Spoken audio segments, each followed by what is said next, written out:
money, power, respect. Cause first you get the money, then you get the power, then you get the respect. Y'all don't get it. Wavy did that. MPR, need that money, power, and respect by far.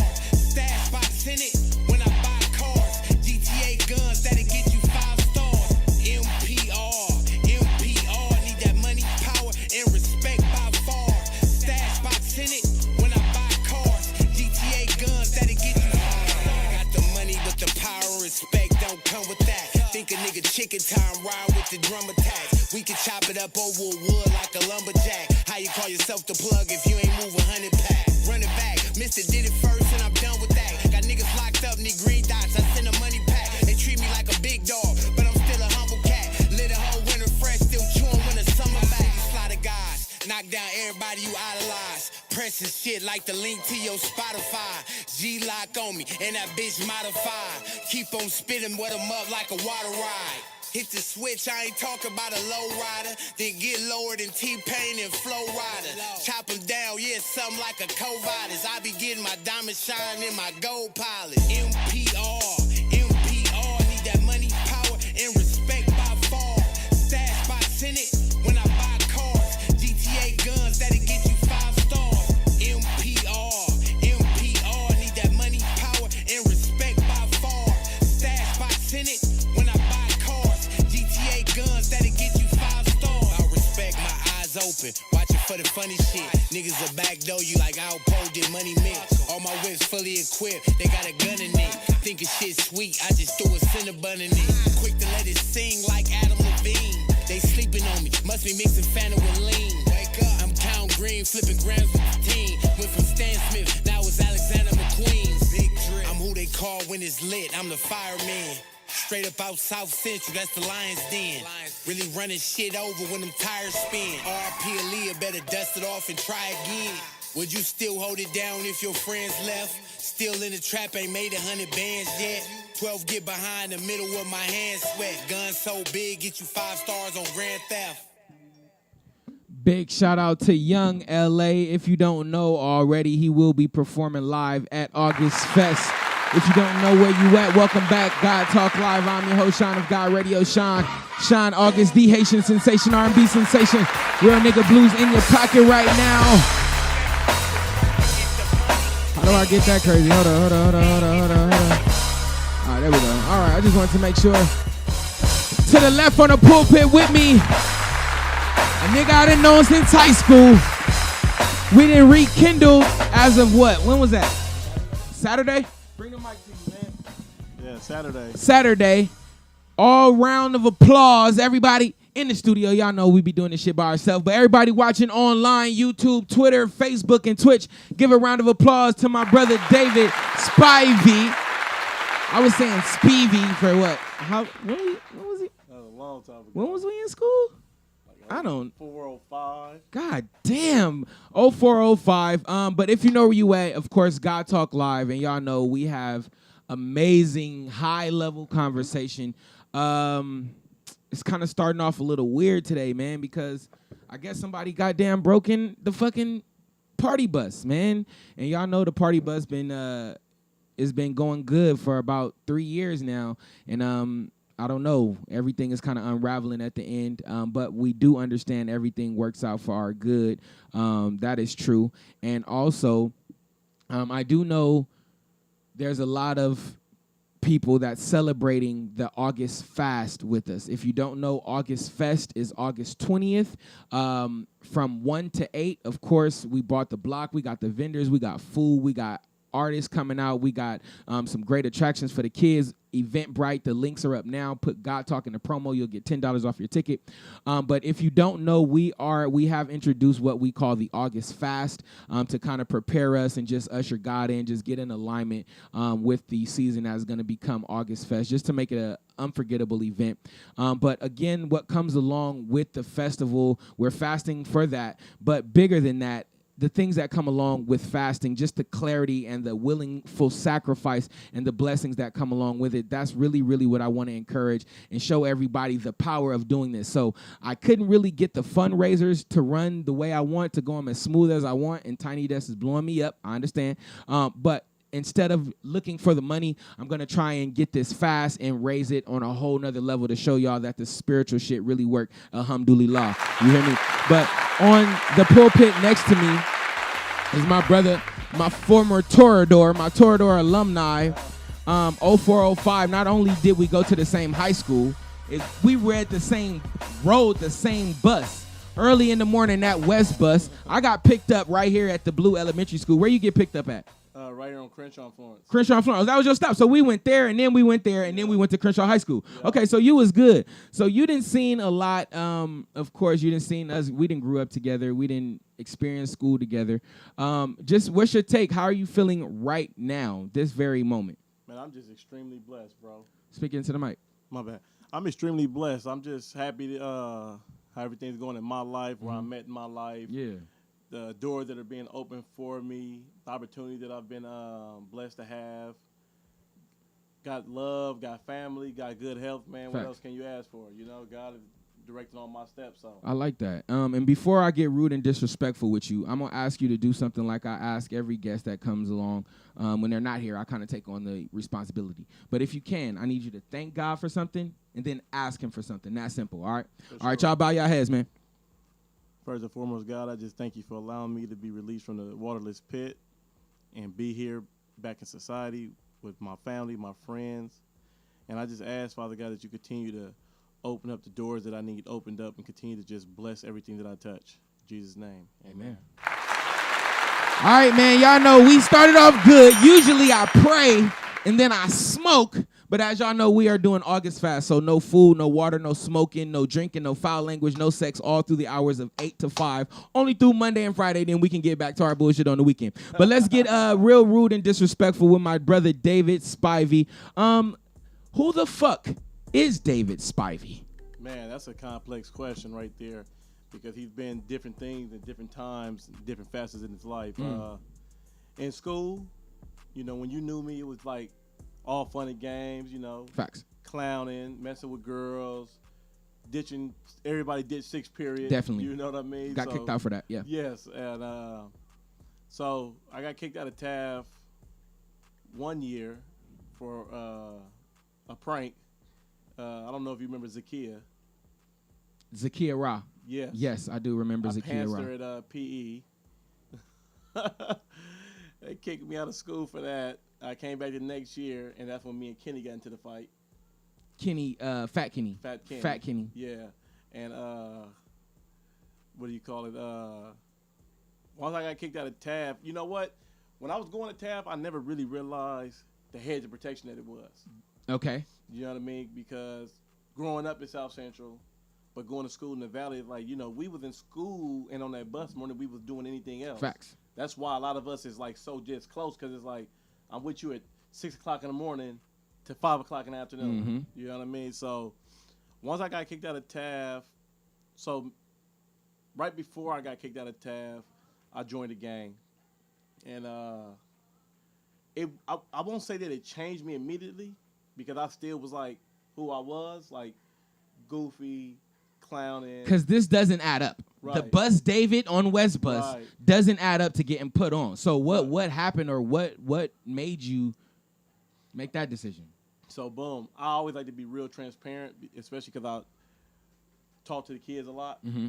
So it was this dude by my house, because this one I was staying over here on the 119th of Berendo. Okay. And so I was boxing. I had been boxing like the whole summer before that, and so I was getting better and better at boxing and stuff like that. So that was nothing. So the hands is okay. They getting was that for confidence. Sure registered. Got you. My sparring partner was Silver Glove. Okay. And so this dude, he had a beef with me, because I didn't have a beef with him over a girl that I actually didn't even like. And I don't know if she told him I liked her, or what. I don't know what the case may be, because me and him went from being like, hey, what's up, when we would see each other walking through the neighborhood, and then next thing you know, he told somebody to let me know that he got a problem with me, and when he see me, it's on. And I was like, all right, whatever. So I'm walking to the Rouse on 120th of Vermont, and I never forget, because there was no school that day, and it was kind of cold.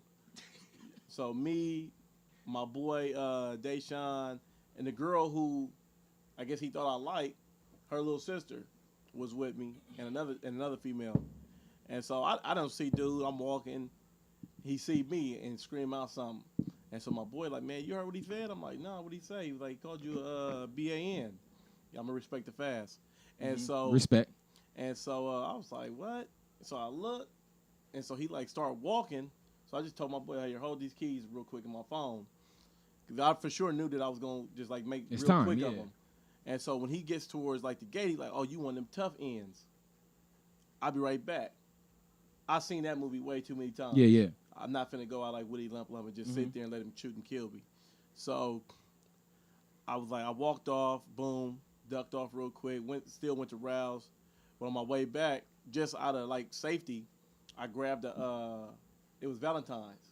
So I bought my mom the little roses coming in the vase, but it was like twofold. If he pop out of the cut somewhere, right over With the head, vase. you know what I mean? But if he don't, these flowers are going to flowers mom's. for Yes, mom. got you. You feel me? So boom, don't see him. We don't run into each other for a while or whatever. And then one day my cousin was moving back to Mississippi. And so they came and stayed with us. So we was walking the Rouse. On our way back, he like in a car with somebody. So I tell my cousin, like, look, if this dude jump out, just run to the house. You know, it's my girl cousin. She like, you all right? I'm like, it is what it is. You know what I'm saying? Like, and so dude don't do nothing. But I'm like, man, I'm not finna be walking around my own neighborhood looking to see when the so-called boogeyman is gonna jump out. And so, and ladies and gentlemen, understand that my mindset was that of a child, and it was warped. Growing up in South Central, my mindset was already warped. And so I went to the local gang. You know what I'm saying? I went to one of the OGs that lived on my block, and I was like, hey, man. I'm like, you from Raymond, right? He like, yeah. I said, hey, look, I got a beef with a dude, but I need a gun so I could kill him and just get that over This with. nigga said kill him. And I told him, I said, I ain't got no money, but what I will do, I'll kill 2 of your enemies for you. What? Yeah, What? yeah, trust me. That's what I'm telling you.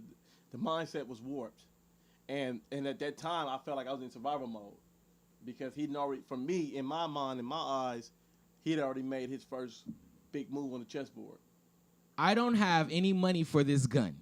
But what I will do is go pop 2 niggas that you don't like to get this gun. Yeah.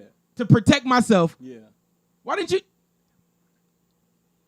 Can you just speak a little bit to the warped? What do you mean by warped? What do you mean by that?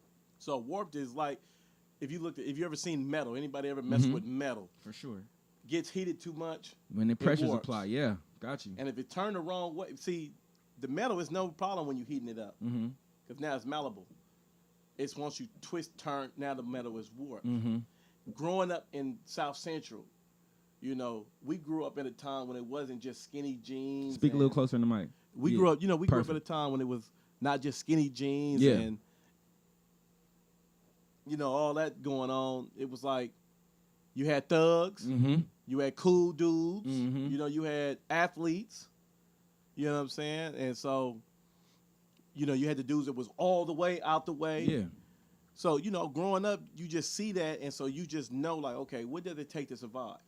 And, if you think back on your own life, fights that shouldn't have never even happened. Fights that was over something real, real stupid that pride, ego got in the way of. But you see that, and that's what you learn. Okay, that's what I got to do. Got you. That's how I got to. That's the warped. only way. Yeah. Because, people with real common sense, people whose belief system isn't warped, what they gonna do? Hey, mom. Hey, dad. Hey, police. Hey, teacher. Somebody. They're gonna let somebody know. Yeah, for sure. This is my problem, and he's threatening me. He should be locked up. But me, I'm like, well, I grew up in the hood. You don't go to the police. You can't tell the police nothing. Then I'm going to Just go get a gun by killing 2 niggas. Like, and what? So it just was because I just felt like I had no other choice. Got you. No, I hear you. knew he didn't want to fight me. So I'm like, do I just keep walking around this? Do I keep just walking around until he killed me? Now, this man wants to kill you. Right. Are you sure you didn't hit that? You didn't hit his girl. No. You didn't touch the booty. You didn't nothing. Zero. That's this was my crazy. neighbor. We so close now. I call her my cousin. And you still know her? I still know her. Oh my God. Let me Let me get a sound effect for my sound effect for my brother. All right, so you get you tell OG, you said, look, I'll pop two of your enemies if you give me this hammer because I need to protect myself. And then what? And he was like, "Are you serious?" Right. I'm like, "Yeah, dead. Right. I'm dead serious." And in his head, he was like, "Oh, we just found a gym. We didn't even have to recruit. He came to us." Fuck. And he was like, "What do you know you as?" You know what I'm saying? I'm like, he just called me that light skinned dude. And so he was like, "All right, cuz, don't even trip, homie. You know what I'm saying? Here, come roll with me." So I was like, "All right," I'm rolling with him. And now it go, and this is the cold part about it, right? And I used to tell this story when I was incarcerated. I know we'll get to that. Yeah. That after all of this transpired, I never seen dude again. And in the course of all of this, hanging out every day, because in my head, I'm going to see him. And I'm going to jump out, and I'm going to do him. Never saw him again, but now I've been hanging out more and more and more. You in a whole situation. Now I'm in a whole different situation, right? And I love the fact that your show is called God Talk, and I like to do a lot of inspiration and motivation, and I'm a deep believer in God. When I got put on my neighborhood, so we're going to fast forward, but I ended up getting jumped in. And I remember waking up out of my sleep that night. I was still going to Taft. And I was like, what the hell did you just do? I woke up out of my, literally like I'm sitting there knocked out, and I wake right up out of my sleep. I said, what the hell did you just do? Because I allowed my childish thinking drove me to that was a grown man decision. Yeah. That's not a kid decision. Yeah. That's why I advocate for kids not to be a part of gangs, because you don't know what you're doing. You don't know how to think this out, right? And so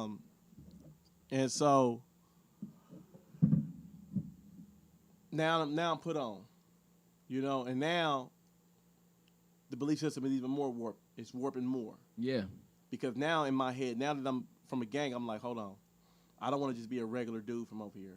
I don't want to be just such and such from over here. I want to be somebody. I want to have respect. I want power. I want say so. I want to be one of them dudes.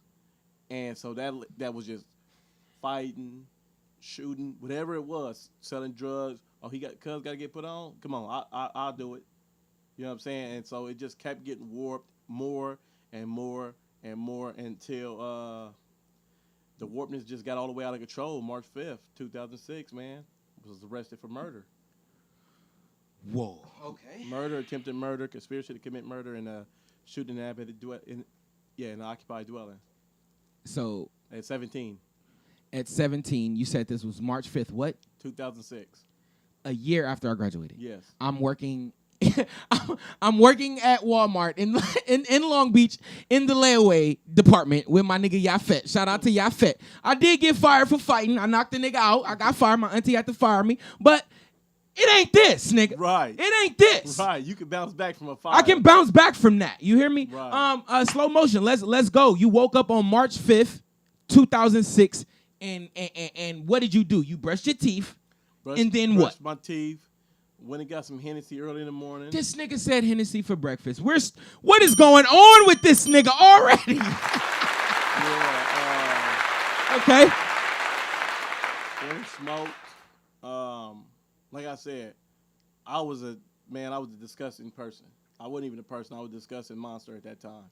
I had ran away from home. I was on house arrest. Cut that off. Ran away from home. Nigga said in the streets. And where my neighborhood was at, off of Century and Prairie, this is when it was like the whole stroll. So I'm on the run. I'm knocking little renegades here and there, and they drop. Ain't not no real pimp. They dropping off some money to a real pimp, pick them up. You know what I mean? And then, so March 5th, 2006, bro, that day was going smooth. In a warp sense. Because it don't make sense for a 17-year-old kid to get up and go get Hennessy and smoke a blunt. Yeah, right. That's not normal. And in a room with prostitutes and selling crack cocaine. Exactly. And so, driving around that day, we was in the Grand Prix, and I'll never forget because the big moment was Lean With It, Rock With It was out, right? That's how old this is. Go Google that for the kids who don't know what that is. Look it up on YouTube. Shit. And so we drive in the car when it's saying lean. What do we? rock with we. So it was some girls. I'm in the passenger seat. My boy driving. I see some ladies in the next car. I say, hey, what's going on? She ain't dang with us. What's happening? And oh, what's up? We finna go to a funeral. I'm like, man, give me your chirp number. Google that. And so they had gave me the chirp number. We had said that we were gonna go to the movies later that night, chill, hang out. Then a lady friend of mine called me. She had got a hotel suite for us with a jacuzzi, because that was like a big fantasy of mine. And she was like, I got the hotel suite. Pull up. I'm like, all right, for sure, don't trip. I'm sitting there waiting to go see my girlfriend on Myrtle and Hardy. Okay, hold on. So you have a girlfriend. Yep. You bagged a bitch. Yeah. And then you have another bitch booking a suite for you. Yeah. So it's okay. All right. So you're waiting for your girlfriend. Go ahead. And so as I'm waiting for my girlfriend, boom, we see a car full of the opposition, right? No. Or the proposed opposition. Mm-hmm. Because my mindset is much different now than it was back then. Warped. And so, boom, just having that sighting kind of like roused us up, because we was in a gang war with this neighborhood. And from that, it was like, boom, call the big homies. Hey, we just don't trip. We finna pull up. Somebody pull up. Guns. Let me get that. Let's go. Let's go hunt. Murder was committed. Driving up the street. Got pulled over for some bullshit. No lights. I was just about to say, like a tale of some stupid shit. The headlights was out. Gave them probable cause to make the traffic stop. There was an eyewitness across the street at the Forum. Matter of fact, the Forum is right here. He was standing right there. Like right here? Literally. And smoking a cigarette and saw the whole thing. It told the police what car. What? It was that way. The guys who did it, they're in a white sedan. They just went that way. And so, boom, it happened. And you can put it in my room. That's how everything happened. Put it right there. Got locked up for the murder. Like I said, at 17. That's just what it was, man. Can we go to break? Because this ain't the David that was on the bus with me, dog. And I seen you, and I was like, that's David. And then you was like, hey, nigga, I just got it. I'm like, that ain't David. Right. But it's David. Right. And we're going to get into everything that you done learned, everything you done went through, everything you done processed, bro. Because what you call it, the well without water? What you call it? Waterless pit. The waterless pit? Yep. And you survived, nigga, but you out here. Before we go to break, do you think you owe anybody an apology? Oh, I owe a lot of people apologies. All right, get a couple apologies off before we go to break, man. Just whatever comes first in your heart. Well, first and foremost, I'd like to apologize to the victim's family. You know, the pain that I caused you on a daily basis, because I know that there is no amount of time to grieve or get over the loss of a loved one. I'd like to apologize to the community of Inglewood and South Central Los Angeles, for which I terrorized for years on end. The people that I set a bad example for, mainly my little brother, you know, who is deceased now, Lil William. He's dead. And I definitely like to apologize to my mother, who is no longer here, my family. You know, the way I was living, the way I was carrying on, the things that I was doing was unacceptable in any facet.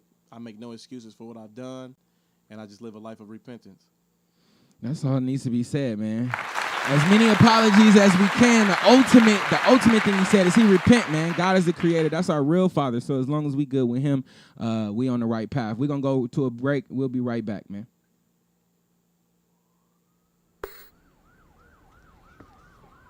Nigga. What? Yeah. Let me get past you. Yes, sir. You came back.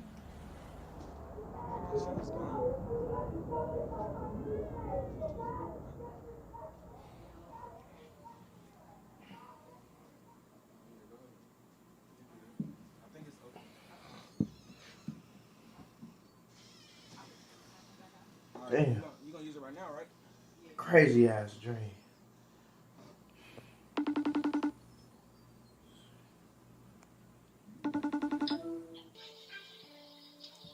Hey.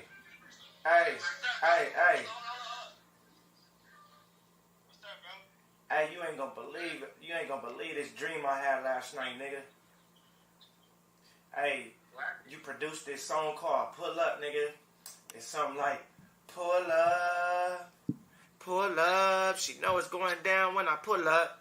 It's like, ooh, nigga, that shit was hard. Like, look, I pulled up with the all-white Bentley truck. You know what I'm saying? The homies was out there. Nigga, it was like a whole barbecue. She ain't never seen a nigga run these racks up. Treat the blood like the Henny stay loaded up. If it ain't about the money, I don't give a fuck. Baby, know it's going down when I pull up. Pull up. Baby, pull up. Pull up. She know it's going down when I pull up. She know it's going down when I pull up. When I pull up, that shit going down. BB skirt off in a Lambo truck. I'm the hottest nigga in the city right now. Broke niggas hate on my name. Not one nigga broke in my game. Spent the whole bag on the chain. Spend the whole bag on your brain. If you ever try to take my chain, don't wait. Get it right now. Don't wait till it blow up. Then try to let a nigga fuck. Bitch, you too late. Is you stupid or what? This nigga said he can't go to the club because of his celly. What the? We about to get David Spivey outside, man. If you know where you at, welcome to Fuck Back God Talk Live. Excuse me. If you know where you at, welcome back.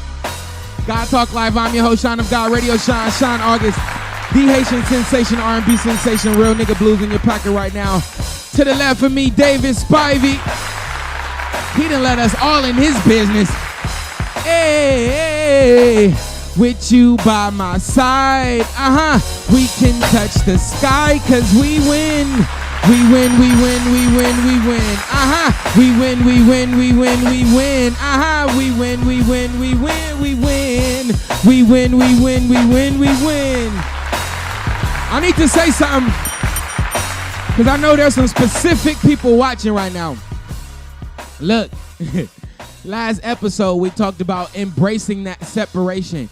Be it people, places, or things, embrace that separation. That's why we're willingly fasting right now. We're willingly sacrificing and getting rid of these things, understanding how they're not as valuable and important as we seem, to make sure we make room for God to pour into our spirit. Because I know there's bigger and better and greater things that we all want to obtain and accomplish, and we got to make room. So let's clear out the filth. Let's use this August fast to clear out all the nonsense and all the bull burgers and all kind of stuff we've been putting in our system, and let's make room for God to do his thing, man. Round of applause for God.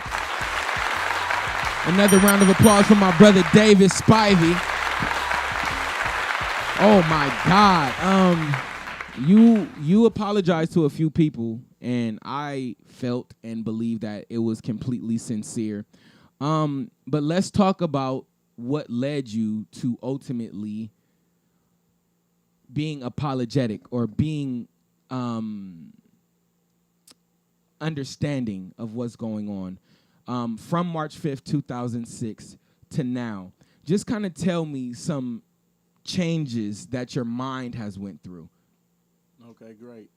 And so I feel you were like searching for the word, but like in prison is we just call rehabilitation. And Okay, yeah. What encompasses that is the remorse, the empathy, Got you. and the responsibility. Got you. Know what I mean? Remorse, empathy, and responsibility. Yes, sir. Got you. And so what got me to that point, it wasn't overnight.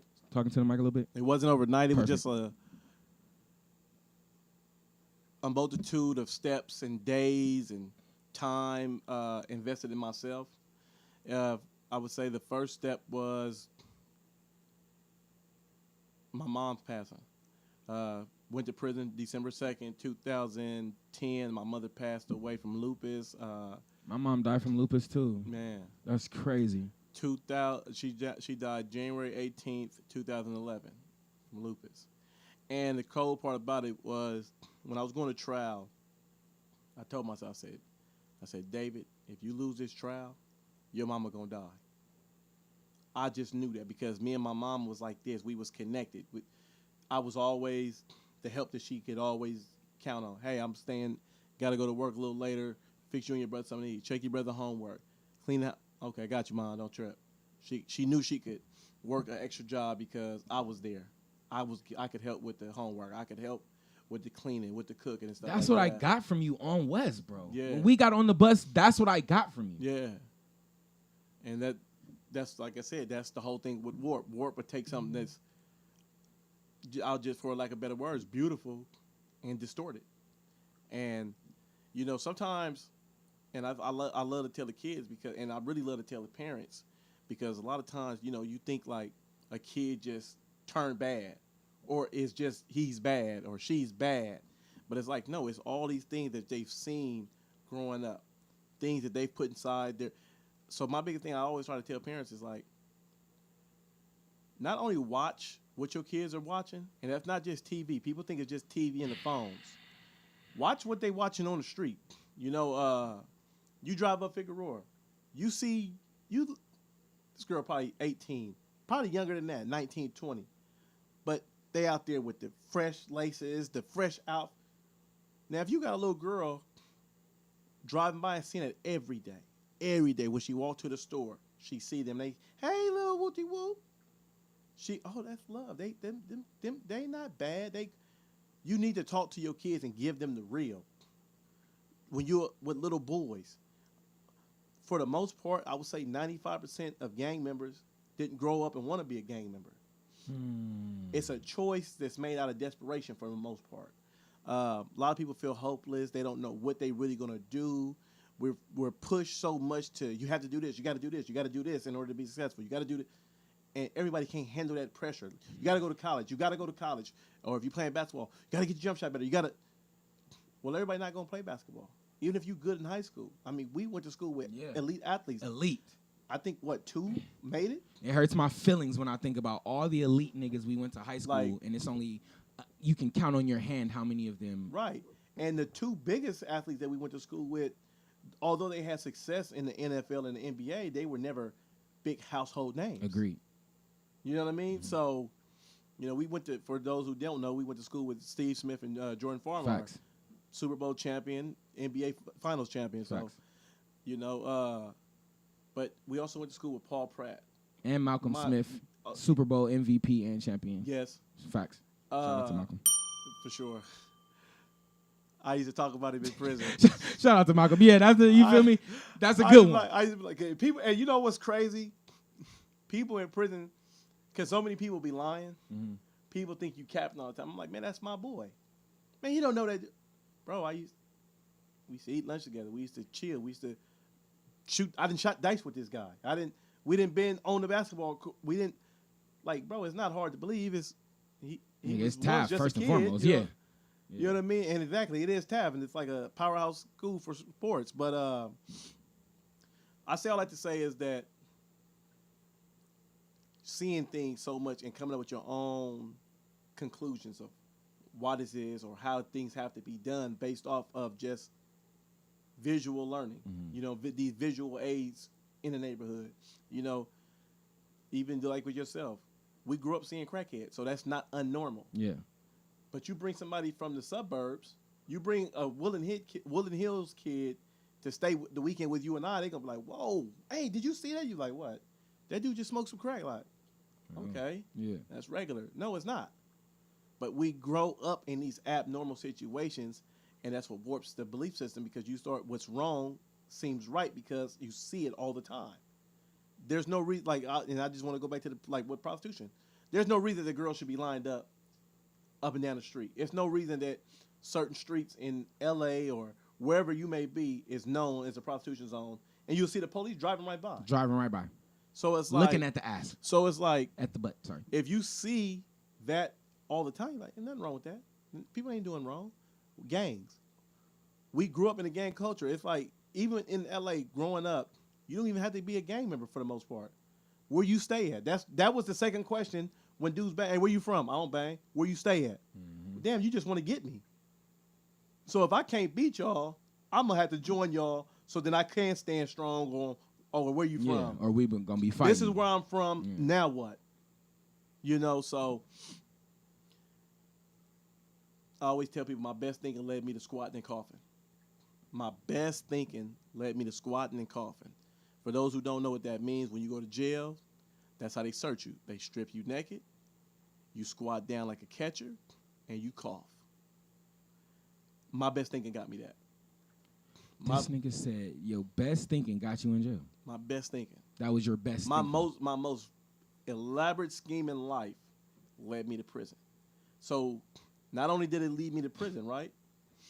It led me to a life sentence. It led me to not see my mom and my brother's last days on this earth. So I told myself, I said, David, I was in Pelican Bay State Prison.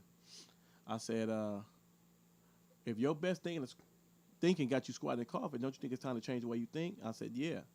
Well, who's the best person to get you to help you think? Growing up, my mom always told me. She told me and my brother over and over, when you don't know what to do, go to God. Here we go. So, and to show people how strong, how powerful God is, I prayed that night. I said, God, I don't know what to do. Help me. The very next day, the chaplain for the prison came to my cell. I did not put a request in for a job or anything. He comes to my cell. He says, hey, you want to work in the chapel? I said, for sure. For sure I do. Number one, in Pelican Bay, you're always in the cell. So I'm like, a job gets you out your cell. Get you outside. The chapel, I can start building my relationship with God. I can literally just go in there and study. The next day after you prayed. The next day after I prayed. And so I get that job. I'm working in there. I'm always in a positive environment. I've still got my hands in politics. I'm still got to say, hey, man, what's, you know, all the stupid stuff. You know, people glorify it and make it think it's cool is dumb.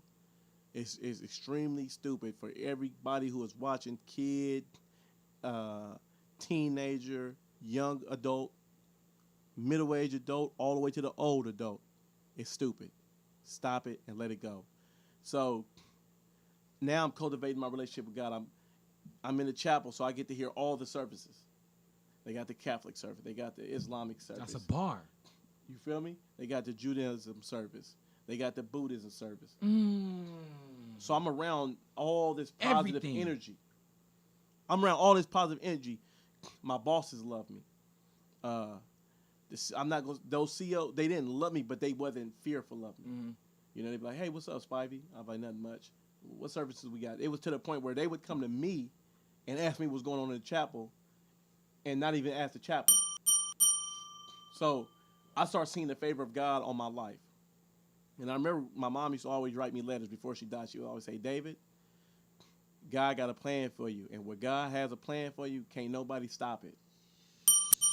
You know what I mean? You can delay God's plan, but it can never be stopped.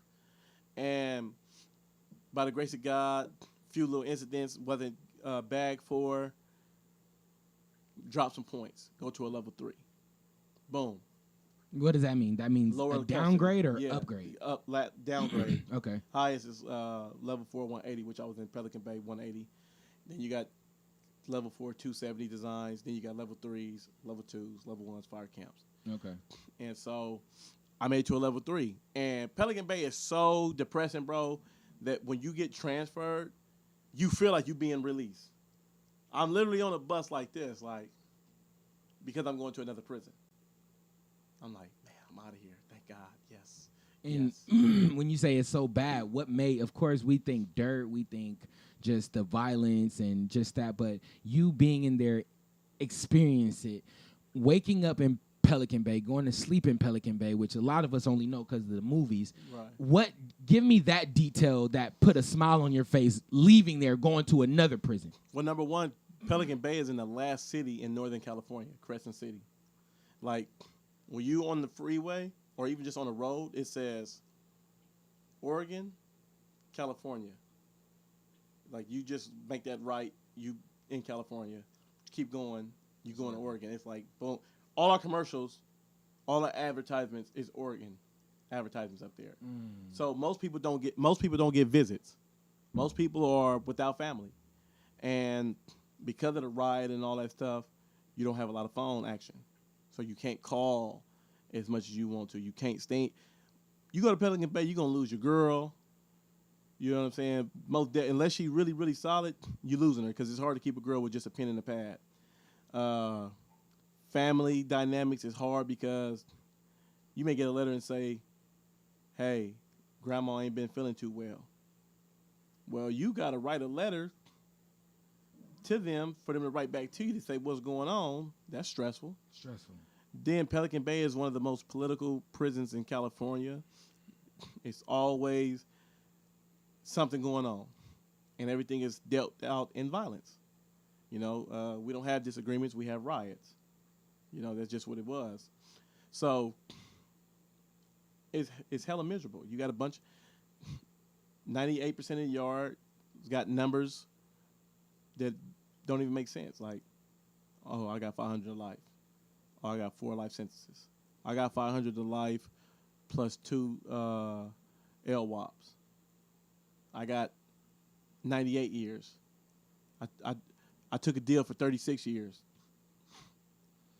You know, me, I had 58 to life. Well, it started with 100 to life.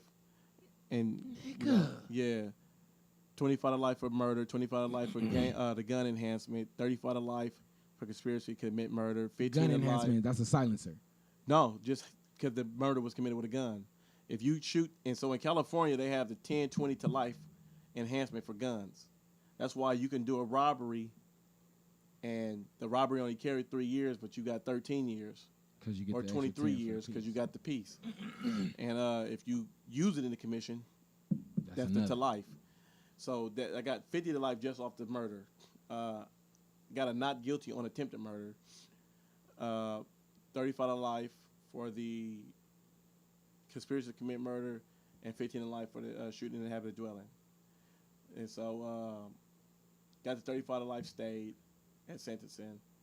Left me with so at original sentencing they only gave me 8 years for the shooting in the habit of dwelling, 3 years for the shooting, 5 years for gang enhancement. So I had 58 to life at sentencing. Took me back down court in 2013. Took the 8 years away and gave me 15 to life. So now I have 65 to life. Fought that on appeal, got that overturned. Back to the 8 years, whatever. Ooh. But when my mom died, I was in Tracy. I was in DVI. It's in Tracy, California, so that's what everybody called the prison, Tracy. I had a black counselor, Miss McFadden. And so when I first got to prison, I wrote my mom, hey, Mom, I'm going to the law library every day. I'm not accepting this life sentence. Don't worry about it. Your boy is on his job. 'Cause like once I got the time, my mind was like, give it back. If they can give it, I'm gonna give it back. And at the time, I didn't realize I was practicing the law of attraction, which I am a big practitioner of now. Every day, my mind was just focused on getting out of jail, getting out of jail, getting out of jail. And so I got 2 cards, and it says, love your mom. And I'm like, that's not what my mom's, she don't write that. Like, all her cards, letters, love mommy. So I'm like, pull out my old stuff, looking at it. Is this the same handwriting? I give it to my celly. Hey, man, is this the same handwriting? He's like, I don't know. It look like it is, Cuddy. I'm like, nah, this ain't my mom. So they end up calling me because when you're in reception, you wait on the counselor to call you so they can endorse you to another prison. Spivey, go see your counselor. Oh, hell yeah, I'm out of here. Let's go. Let's go pick these prisons. Let's get this show on the road, right? Because, you know, when you get in there, the first, you know, it's like, let's start this journey. Let's get this journey going. She makes a phone call. She mispronounced my aunt's last name. My aunt's last name is Mapp. She said Mapes. Boom, I'm like, antennas all the way up. Call back, get my aunt. My aunt's like, hey, David, how you doing? Is my mom dead? First question out my mouth. The counselor's like, don't say that. And then my auntie was like, David, I try to do everything. And I just like broke down. I just broke down crying. So, boom, I go to the cell, sitting there crying. My cellie at the time, he had lost his father to cancer. And this cat from Sacramento. And so he was kind of like, man, bro, I know you mad, I know you sad. He like, but I watched my daddy die. He like, that ain't no joke. So he like, maybe it was a blessing for you not to have to see your mom go through that. So I was like, for sure. But now, going back to the warped belief system, I'm like, I want to hurt somebody, but I don't want to hurt an inmate. So I'm gonna purposely go to chow today, untuck my shirt, tuck my pants into my socks, because they don't want you to do that. And my soon, and the cool part about it, the CO's name is Bailey. Last name is Bailey. My mom's last name was Bailey. So I'm like, I'm finna attack Bailey today. As soon as he tell me to tuck my shirt in, I'm just gonna get cracking on him. Go to Like chow. you're gonna swing on. Yeah, I'm gonna just go. And because you gotta think, 21, life sentence. Mom just passed. I'm tripping. I'm sick. Dude, this how I know, and this is why I tell people, this how I know God had his hand on me. I go to chow. Bailey looks at me, goes, don't say nothing.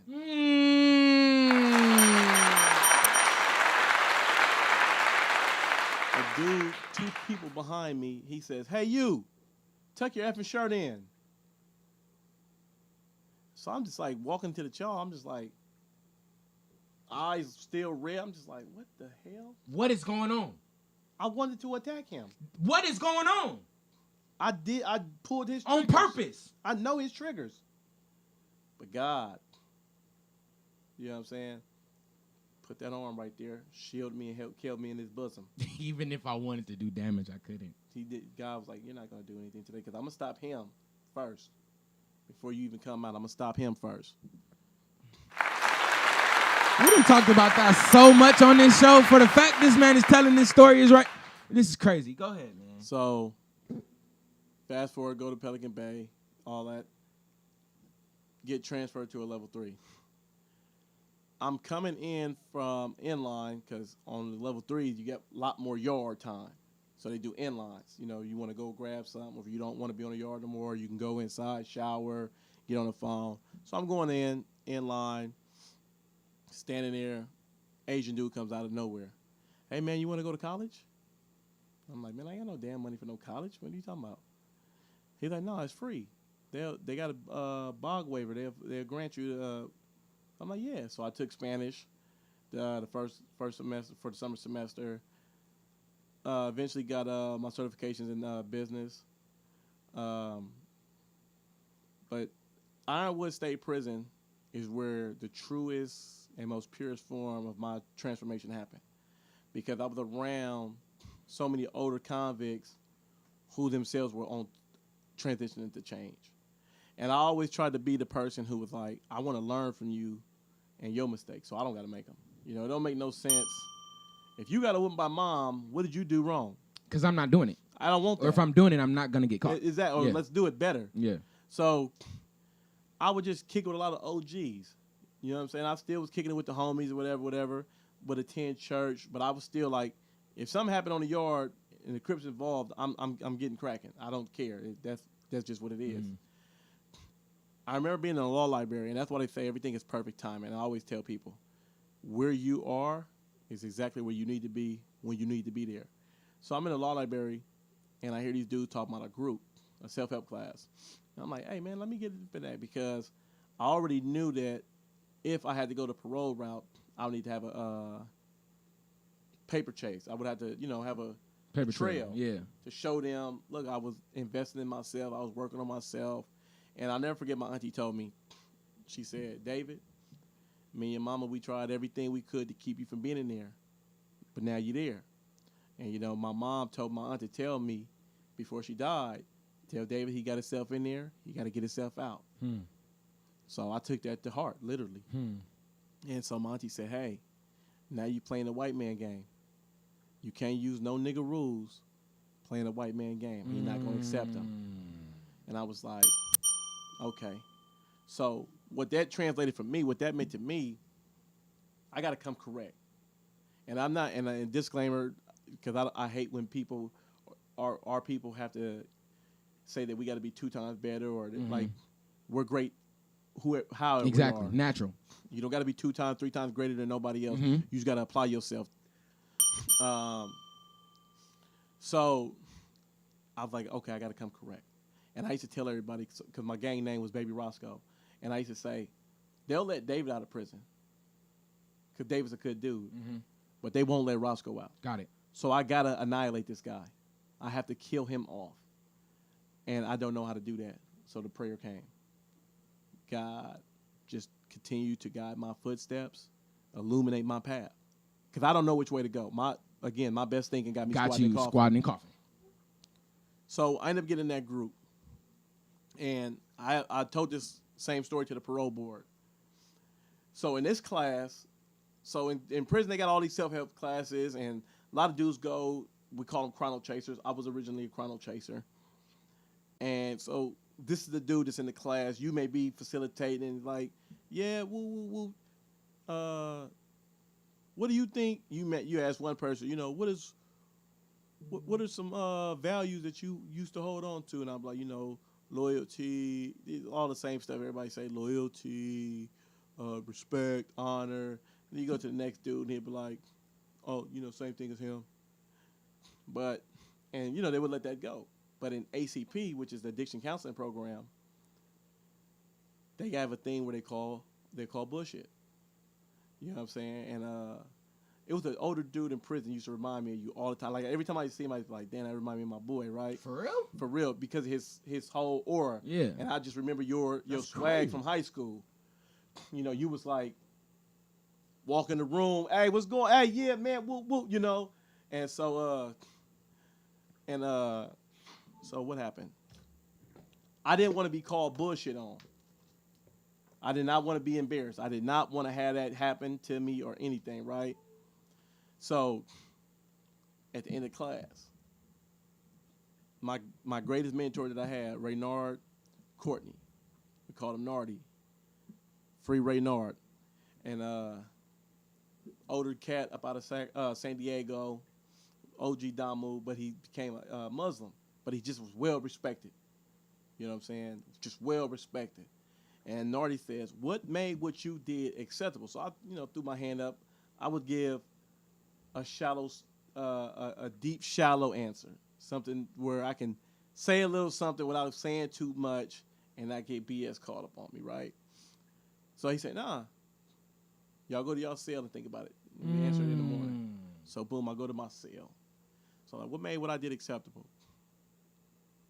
Are we in a gang war? Nah. It was them or me. Nah. That's just how it is. No, that's And I'm going through all these shallow things until I finally get to the deep end, and I just had to admit it. And I knew it, but I didn't never want to say it because once you say what you know, you have to apply that knowledge. Mm-hmm. And that's Free Jules. And I came up with I was selfish. Because if I love my mom, like I said, I wouldn't have joined the gang. If I love my brother, like I said, I wouldn't have joined the gang. If I love myself, like I said, I wouldn't have joined the gang. And most importantly, why would I ride it out? You know what I'm saying?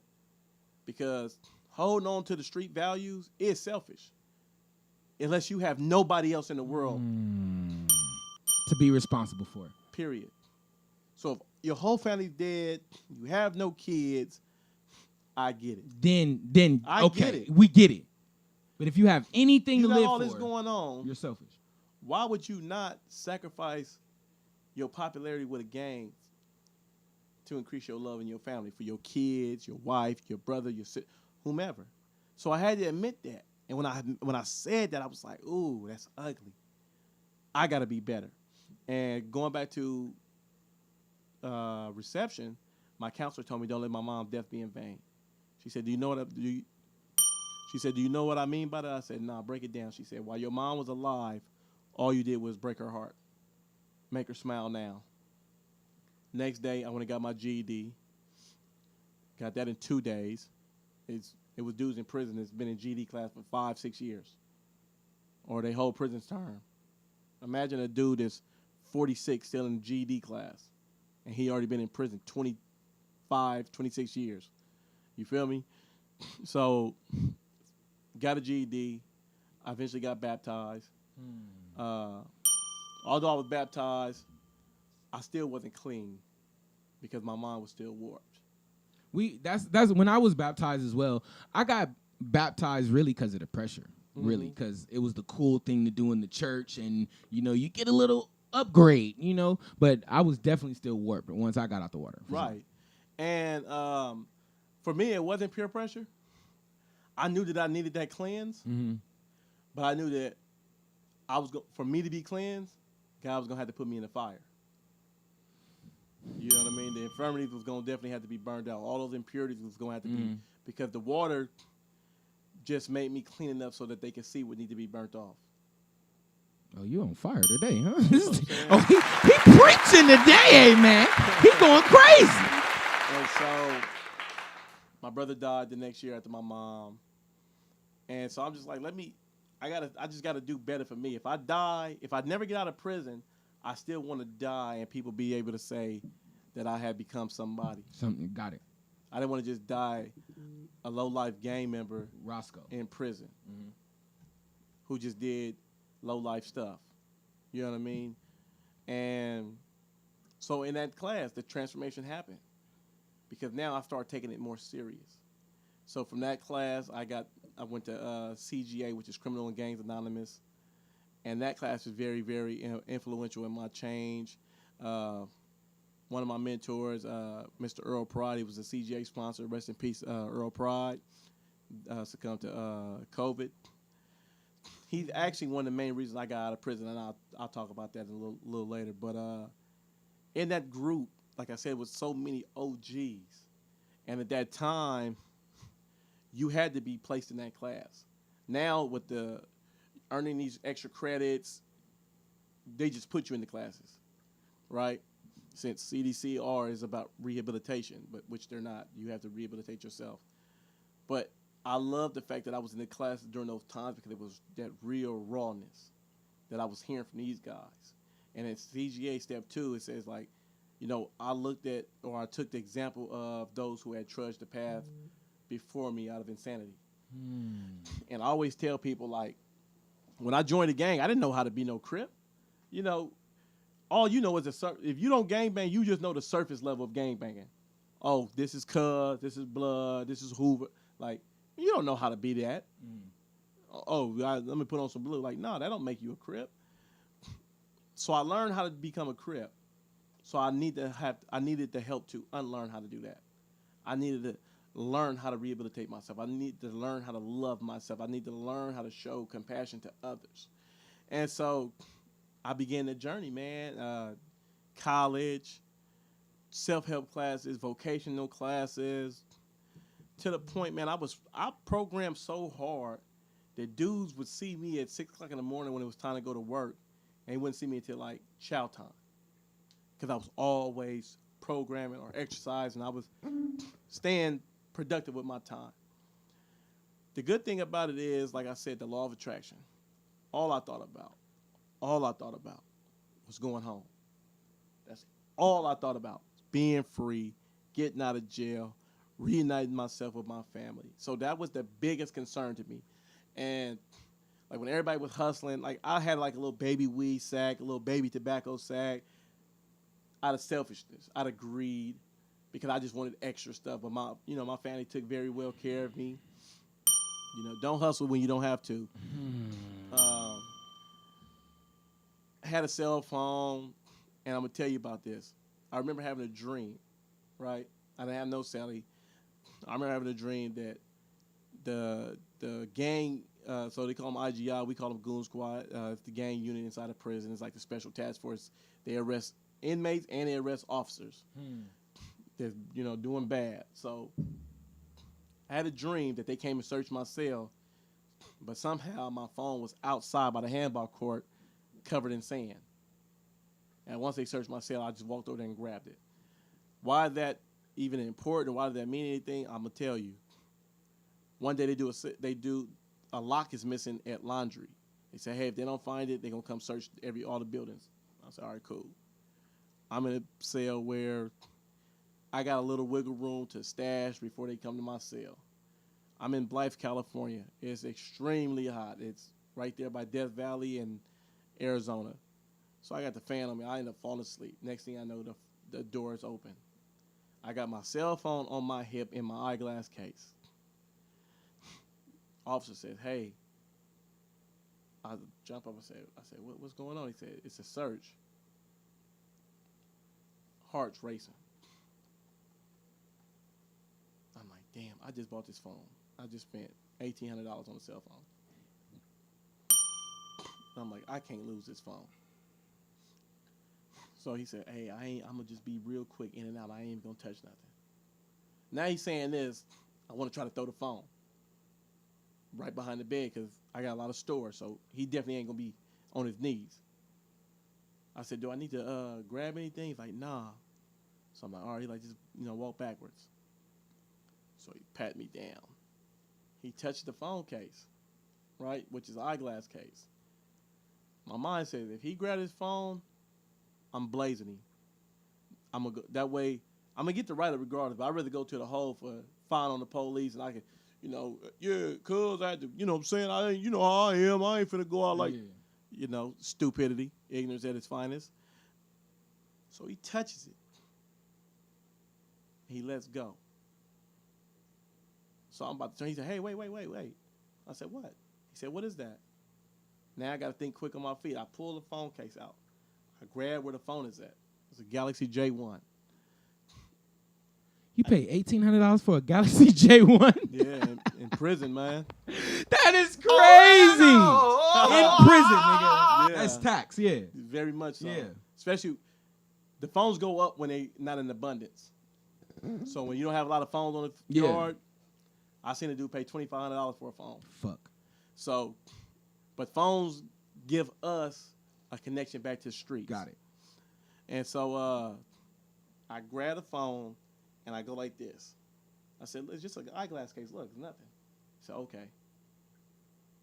My heart pounding. Next door, searching, is the Goon Squad. They would have not had let that slide. At all. They would have had to grab that and see that it was nothing there themselves. So that's God's hand on me. I eventually got caught with a cell phone, but my cellie took the write-up for me. Yeah.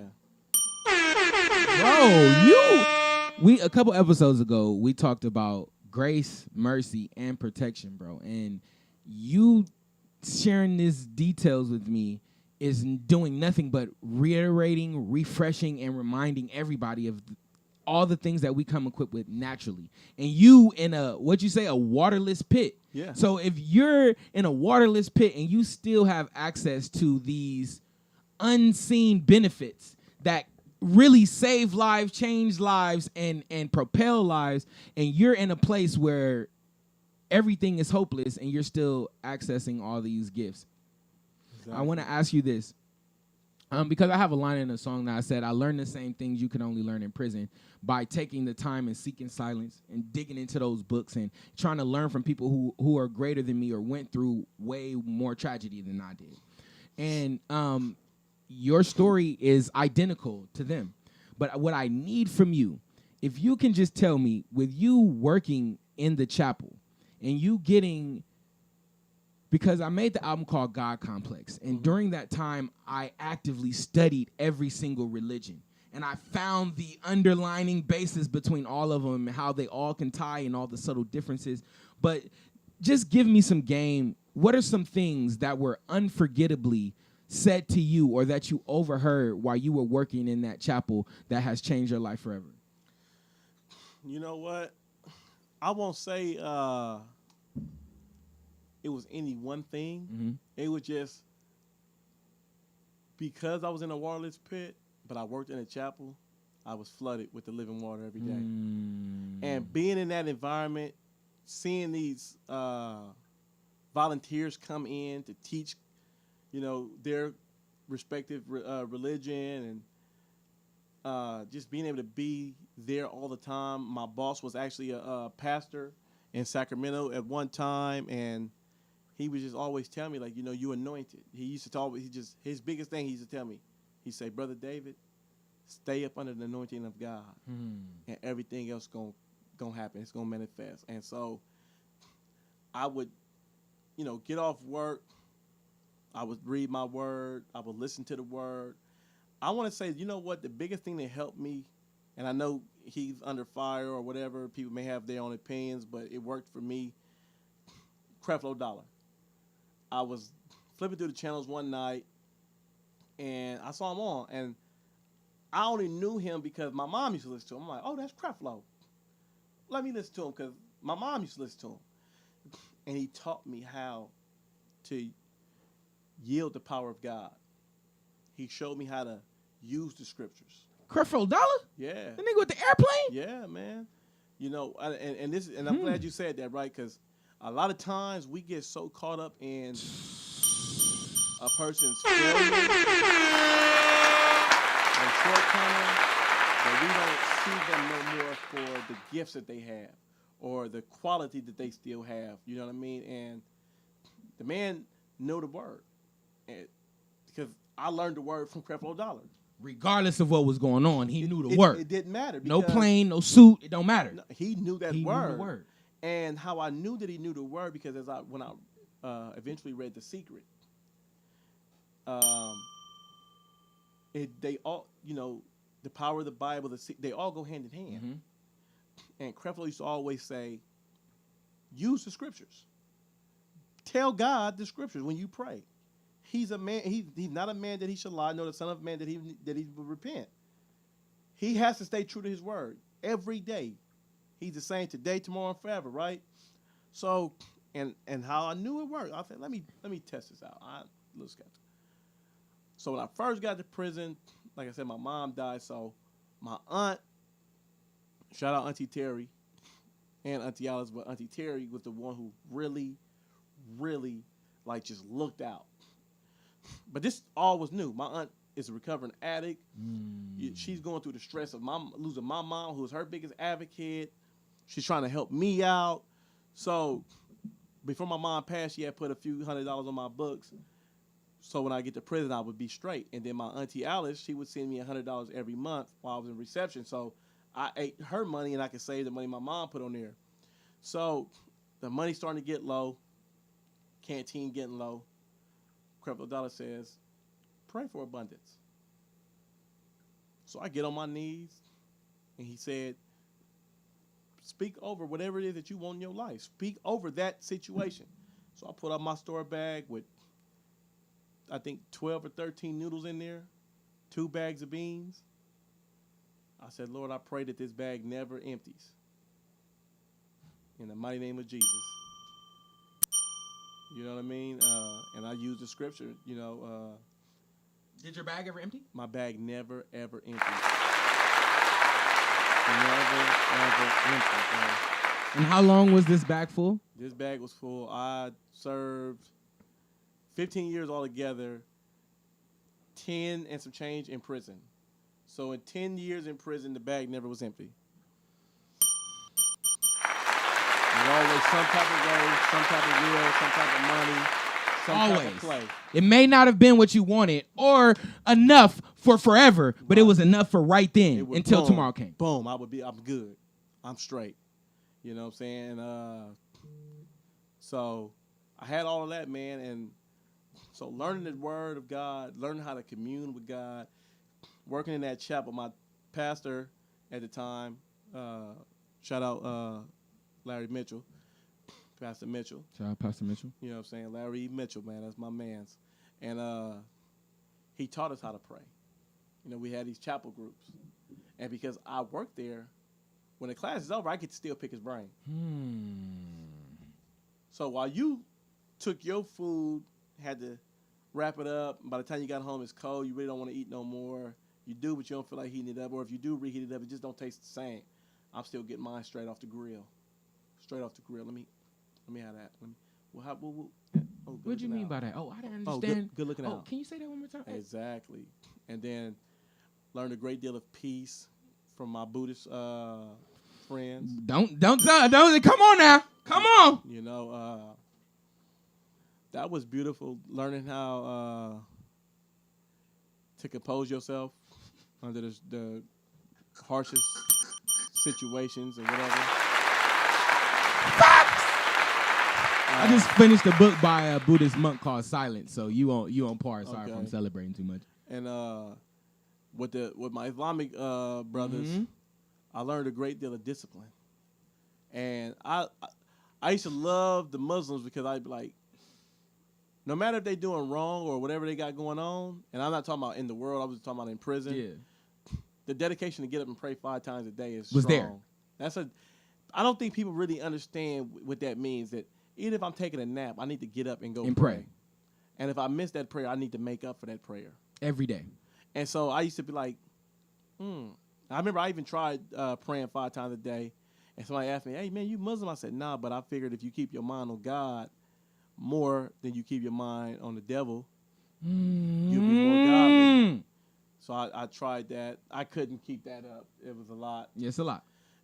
So shout out to all the Muslims on their deen. And so just being in that chapel, bro, it kept me. It was my hedge of protection. And I remember one of my biggest prayers that I ever made was the prayer of Jabaz. He's a minor. To talk about him, I think in a few scriptures, you never hear about him again, right? So his name meant sorrow because his mom said, "In sorrow he was born." So Jabaz is Hebrew for sorrow, right? But he made a prayer to God. He said, "Enlarge my territory, enlarge my tent." In the biblical sense, that's influence.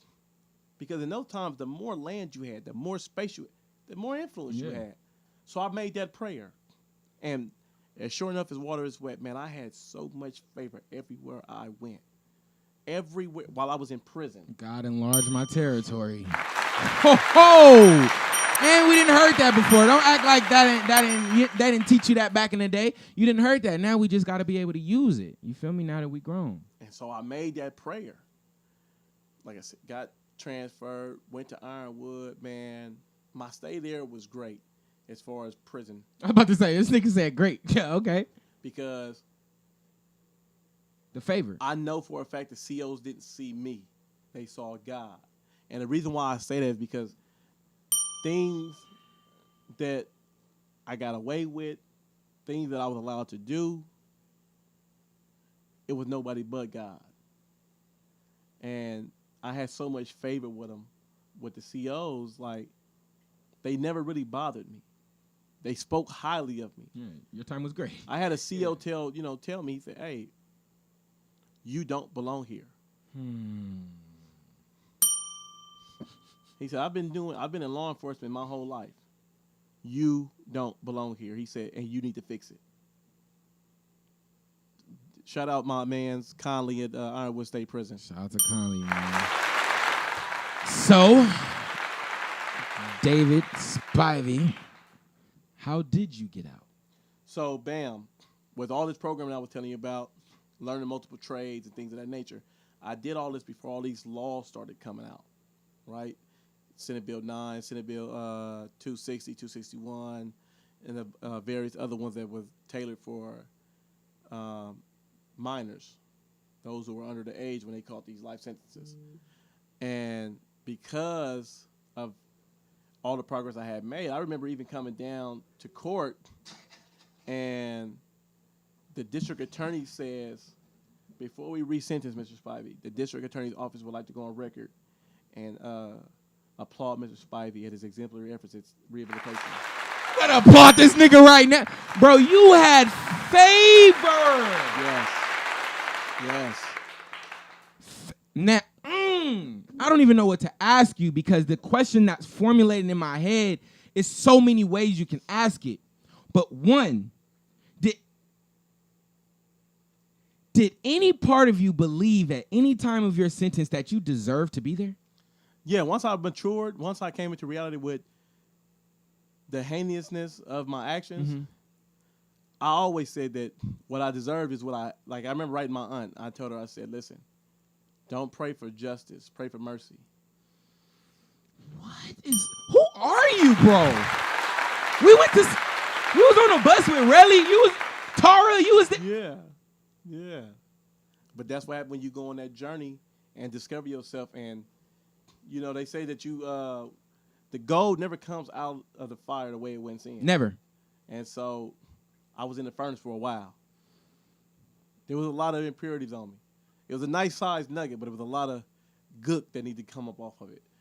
And so as the refurnancing process goes, you learn more and more about yourself. You learn more and more about what responsibility is, what remorse is, what empathy is. Because at the end of the day, if somebody would have killed my family member, could I just forgive them?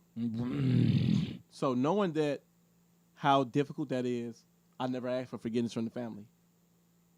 I don't deserve their forgiveness. You understand what I'm saying? I don't deserve an iota of their forgiveness nor respect. But I have dedicated my life in honor of their family member, because I don't want that person's death to be in vain. As great as I am, as great as they are, because I do it in their honor and in their memory.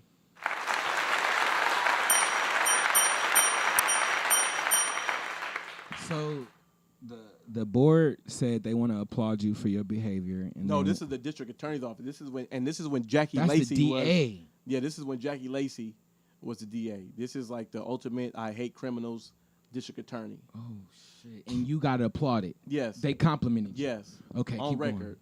So, I come to court. I go back down to court for a Franklin hearing, whatever. That's to set the record for an eventual parole hearing for my youth offender parole date, which was like maybe 13 years from the time that we're actually doing what we're doing. So I get back to prison.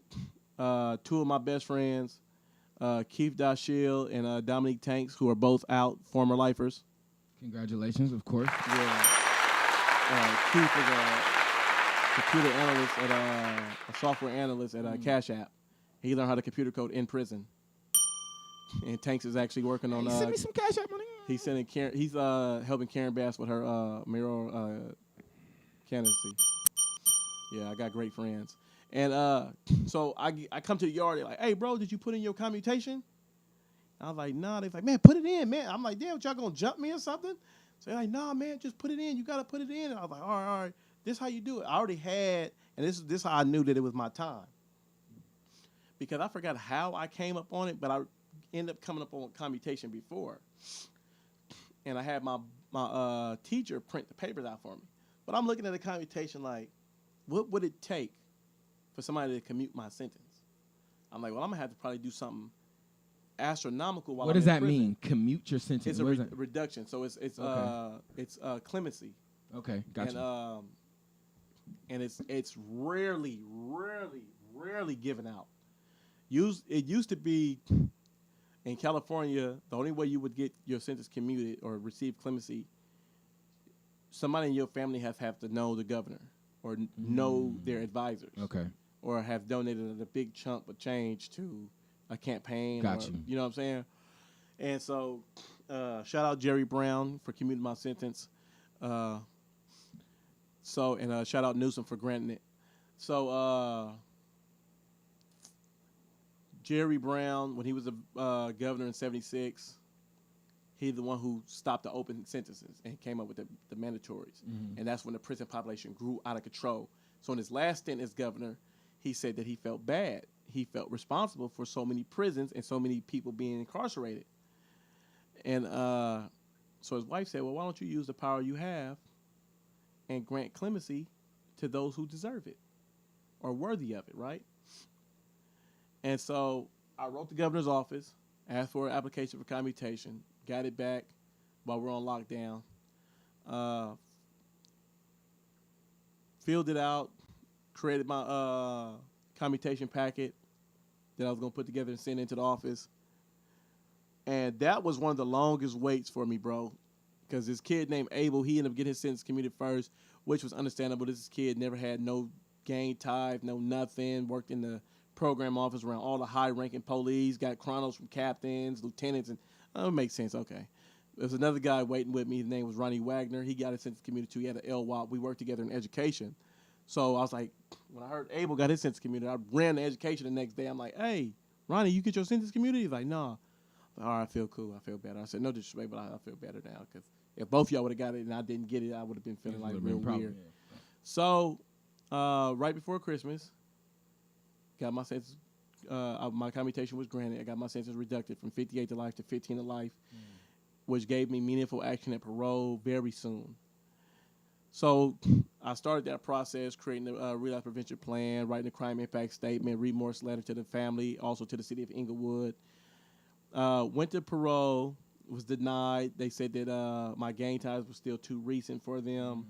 That I still exhibited signs of peer pressure. Studied what peer pressure was. Learned something about peer pressure. I thought peer pressure was always like, hey, can I have that laptop? Like, nah, man. Well, let me get this then. Nah, man. I need I'm trying to do YouTube too. Like, come on, bro. Like, you gonna deny me, bro? We just had a great interview. Like, well, and you like, all right, here, man. I can get another one. No, peer pressure is way deeper than that. It's like, it's more internal than it is external. You know what I'm saying? Facts. The fear of being ostracized, Mm-hmm. the fear of being ridiculed, Mm-hmm. the fear of even, and especially in prison, being attacked because you say that you want to change. You don't want to do this. You don't want to do that no more. And for me, it wasn't the fear of it being attacked. I wasn't worried about that because I was solid enough to where when I did start making my changes, it was like, for sure, homie. But what took long for me to disassociate myself was the fear of being ridiculed and ostracized.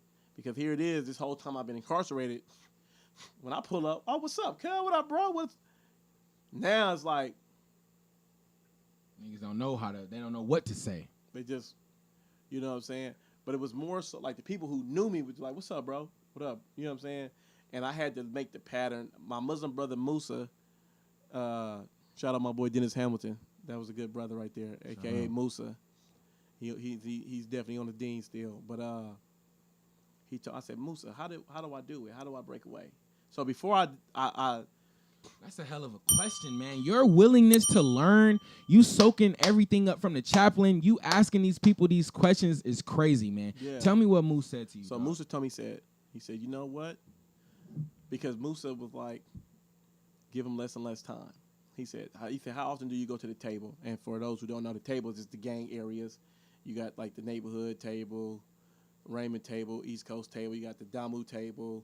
You got a Hoover table, Gangster table, Long Beach, Compton and Watts. You got all these damn tables, you know what I'm saying, and that nobody own or have any say-so over when it comes to the police, just like these streets. Exactly. And I said, I go every day. He said, all right, this week, missed 2 days.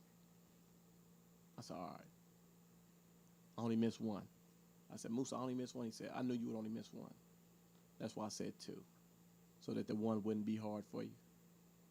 He said, now this week, missed 2. He said, then miss 2 days and an hour. Just build it up. So I started finding cats that I could walk the track with, and we could talk about prolific things.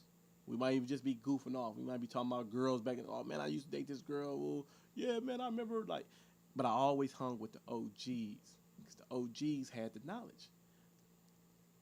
Who better to ask how to stay out of trouble than a person who was always in trouble and now is out of trouble?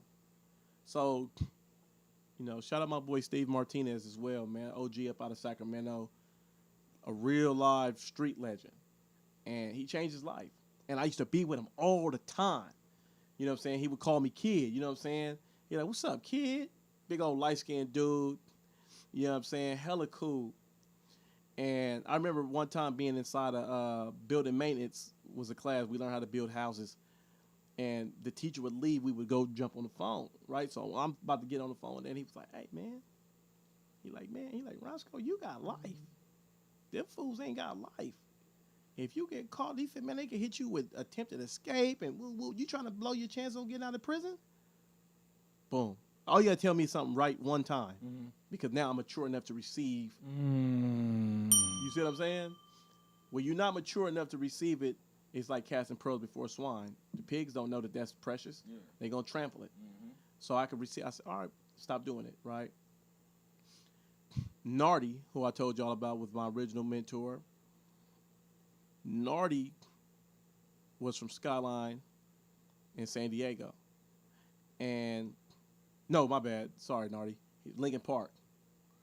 And was a G. But he wasn't on that tip no more. He didn't go to the blood table. He didn't do nothing. Maybe every now and again he'd give it up, messing around. And I said, Nardi, how do I change, man? How do I leave them alone? And he told me, he said, what did Nardi tell me? Nardi said, you know what? You got to have more positive things to do than not. He said, because they're not going to want to be around you if you're on your positive tip. Then I had a brother named Brother Jawad. He used to be from 5 Trey Avalon. I said, man, Jawad, how did you do it? How do I do it? He said, when you first do it, they're going to make you feel like you abandon them. And you're going to feel like it too. He said, but that's going to pass. He said, and when you stay true to who you are, he said, the real ones will come back around. They be cool with you, whatever. He said, but that's not what it's about. So I did the research before I ever did the action because I needed to know and I needed to prepare myself because I knew I didn't want to be ridiculed or ostracized. I didn't want to be the dude they say, oh, saying mom, let's come to jail and go, Square. Yeah, Square, yeah. Now, oh, you weren't going to class on the streets. Yeah, you're right, stupid. That's why I'm in jail now. I should have been going to class. Yeah. I should have been in church. I should have been receiving it. So that happened for me. And the great thing is how powerful God's hand was on my life that I was able to be an example for others. So I started a trend on the yard. I would stop calling people by their gang names. I call them by their real name. I'm talking about reputable essays, white boys. And I remember one of my best moments in prison because I became a facilitator, which means I was teaching the classes. I was teaching self-help classes. And I received my certification in alcohol and drug studies. And so I was a counselor in ACP, the class that changed my life. I was the head facilitator in CGA. Come on now. And I eventually, before I left Ironwood, I created my own class called Communication of Freedom. It was a skinhead in there. Big, corn-fed white boy. And he was a real skinhead soldier. He had the boot tatted on his forehead and everything, right? Then put in work and everything. He looked up to me. I remember one day him walking up to me and saying, hey, Spivey, I got so much respect for you, man. I'm just sitting there because this is a skinhead. And he got a boot on his head. This is a skinhead. And he's like, I just wanted to let you know I got so much respect for you and I look up to you. You've helped me become a better father. Thank you so much. Nigga, cool with the skinheads. So we didn't. Wow, nigga. Because as a man, it takes a lot of humility to walk up to another grown man and tell them that. Facts. Especially when you were breeded to hate him. Thank you. And took an oath to do so, right? And took an oath. So me being a facilitator is really what helped me get out of prison because prisoners, convicts, bro, are the harshest critics. If you say that you like living right, oh, we want to see you living right. We want to see that. So I knew that I couldn't do things that I used to do. I would still drink in the cell or whatever, and on occasions or what have you. But like, I stopped gambling. I stopped doing a lot of crazy stuff because I knew it was eyeballs watching me, and I didn't want to be responsible for derailing somebody else's rehabilitation. So it kept me on the up and up. So boom, I got denied parole for 3 years. Eventually, I ended up transferring, dropped points, went to a level 1. I was like, what? I'm going to go into a level 1? And everybody's like, yo, Spivey, how did that happen? What'd you do, man? What paperwork did you file? I'm like, bro, I don't even know. They just called me and told me I was going to a level 1, man. I'm like, because we in prison, we always joke about the level 1 dudes, oh, you're a level 1 killer, because dudes on a level 1 is like, you're there for petty crimes, but they act like they're the toughest dudes in the world. So I remember joking, I told somebody, I said, hey, I'm literally a level 1 killer now. And they were like, man, you a fool. So, boom, I go to level 1. I was denied parole for 3 years, 18 months. The board themselves advanced my hearing. The board themselves. And at the first board hearing, I had a dude named Excelsior Sharif, right? Black man. I can't remember the deputy commissioner name, but the commissioner, the head person, he told me at closing, he said, man, when I first saw you, I thought, what a waste. He said, but as you kept talking, I saw me. And he said, I changed it. And I said, not what a waste, what great potential. So even though they denied me, they set it up on record for me to be able to get my hearing advanced within 18 months. Go back to parole board, December 23rd, 2020, granted parole. 120 days later, I was released back into the streets. And what you do your first day? Did you get some arse? No, that was the second day. Okay. I was just making sure because the arse has got to be in the plan. It gotta be in the plane, man. Yeah, it didn't fall through the first night, but the second day was Wait, somebody curbed you on the first? Oh, heck. Yeah, bro. Oh, no. Yeah. Oh, see, I might have to go back. If you curb me on the first night, she got curved back. Okay, that works. You know what I That mean? works. So, That's a little safer. you know Yeah. what I'm saying? Shout out to all my exes. So that happened 3 days out of prison. No ID, no birth certificate, no social security card. I had a job. Bro, who are you, bro? What? You're the exception to every single rule that we have had established in our brain for I don't know how long. 3 days, no ID whatsoever. You get a job where, when, how? What? So I'm at the halfway house in Hollywood on Vine and Franklin. So walked down. I got on a tank top. Lady's like, "Hey, you can't." I said, "No, you ain't got to say nothing. I didn't know. Won't happen again." She said, "Oh, thank you. I appreciate it." She said, "Do you have any plans on working?" I said, "Hell yeah." Boom. She hit me up with a staffing agency. Get on the bus, train. My homegirl was like, "Are you stupid? I'm sending a car for you. Get your butt, go inside of whatever is the most established. Did she send an Uber for you? She sent me Because an Uber. before you went in 2006, nigga, there's no Uber. No Ubers. There's no Lyft. taxis and That's buses. it. That's it. So We got scooters and shit now. right, and I hate scooters. I cannot stand them. It's weird. At all.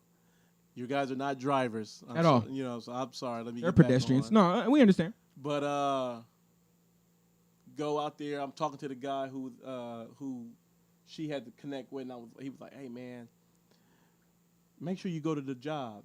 I told him, I said, "Hey, look, I just did 15 years on a life sentence." I said, "I've never had a job in my life." Yeah.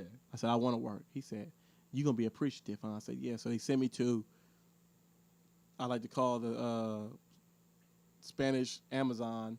It was like this big old warehouse, nothing but Paisas. I'm the only like black person there. But the Paisa lady showed me so much love. I speak a little bit of Spanish, so they love me. Because you went to the classes, you Yes. took the Spanish classes. Self-taught. Self-taught. Showing you favor again. I wake up. I hated that job. Get up the next morning. Naomi says, "Hey, did Raul call you?" I said, "No." She said, "Oh yeah, he got you a better job." I said, "For real?" She said, "Did he tell you how much you pay?" I said, "No." I said, "How much?" She said, "I'm gonna let him tell you." She said, "But it's way more than your last job. Last job was like the 15 for an hour." Mm-hmm. So now here I am making $18.95, fresh out of prison, at the new job that he got me at another warehouse. What is so cold about it is I get to the warehouse. These dudes have been working there 5, 6, 7 years. I make more than them. I have not an idea, not one iota on how to do what they do. When I say they're the shit, they're exactly the shit at what they do. Me, did not know what to do. I'm working graveyards, never had a job. I'm going to work tired because I'm still trying to stay up late on the phone talking to girls because I'm like, well, I used to do this in prison. Prison jobs do not equate to real life jobs because you can take a day off in prison and it is what it is. You cannot do that out here. Worked that job. They couldn't stand me. I never told them that I spoke Spanish because I wanted to hear what they said about me. There's a lot of crap talking, a lot of racism going on. Until one day, one of the customers asked me a question in Spanish. He asked me, was the corn yellow or white? And then I told him, it was yellow. And one of the guys who had been talking crap, he said, man, these freaking Mexicans. I said, oh. And I think he was like, that didn't really bother me. Like, it didn't bother me. Mm-hmm. I guess he thought because he thought I didn't speak Spanish. So he walks up to me and asks me, he asked me a question in Spanish, and I respond. He said, you understand Spanish? I said, yeah, I heard everything you said. He said, I said, it's good. I said, when we ignorant because we're afraid of something that we don't know about or we see something that's not the usual, it makes sense to go straight for the hate because that's what we taught. I said, but it's all good because you've helped me out before. So he was like, and the word got spread around. Hey, DJ knows Spanish. So watch what you say.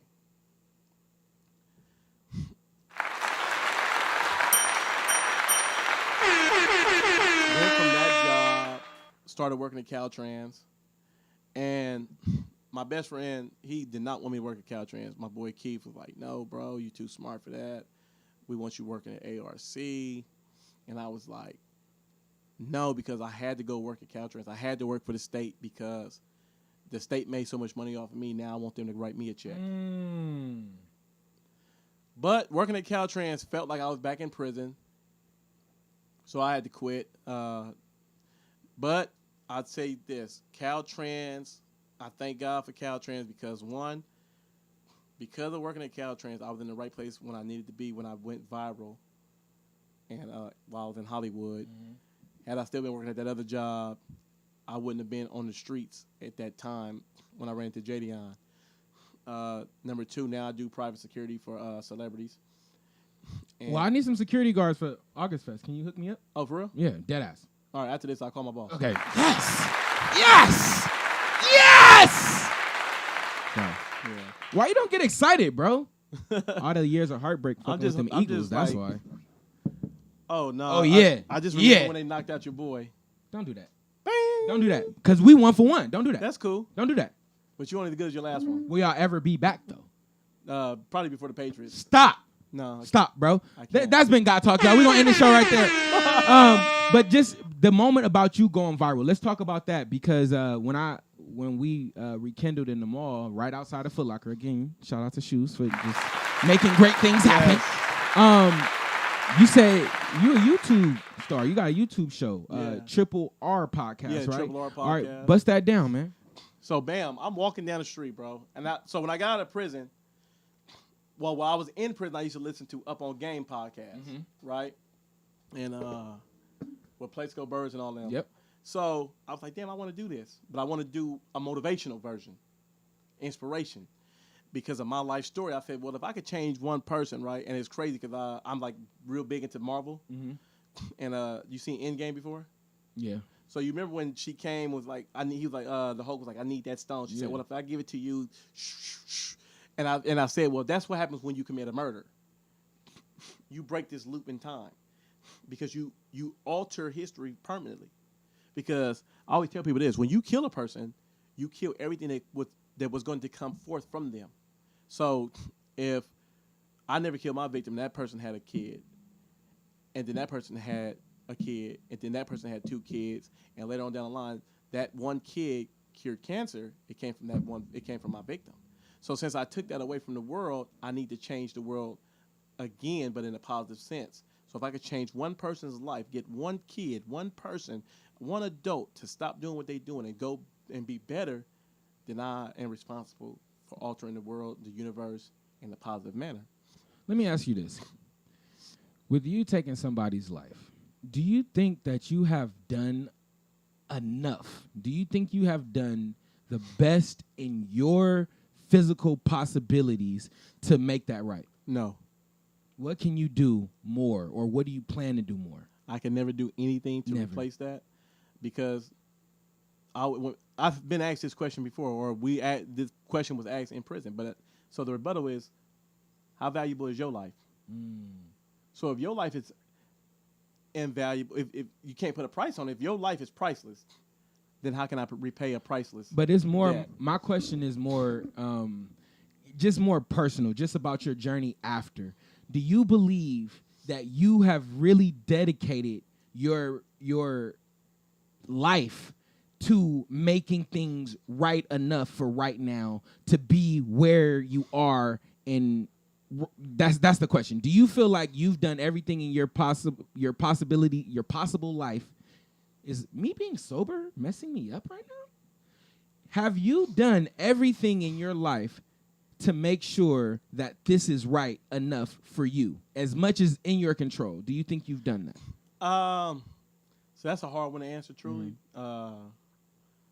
First and foremost, just out of the humility of that question, because again, I'm always conscious of I rob life, and so I'm doing everything I can every single day that I'm alive to be better than I was the day before, in order to honor and uplift this person's name, this person's legacy, this person's memory.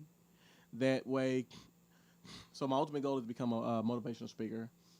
Actually, the top motivational speaker in the country. And Fine. and the reason I want that so bad is because I yearn to help.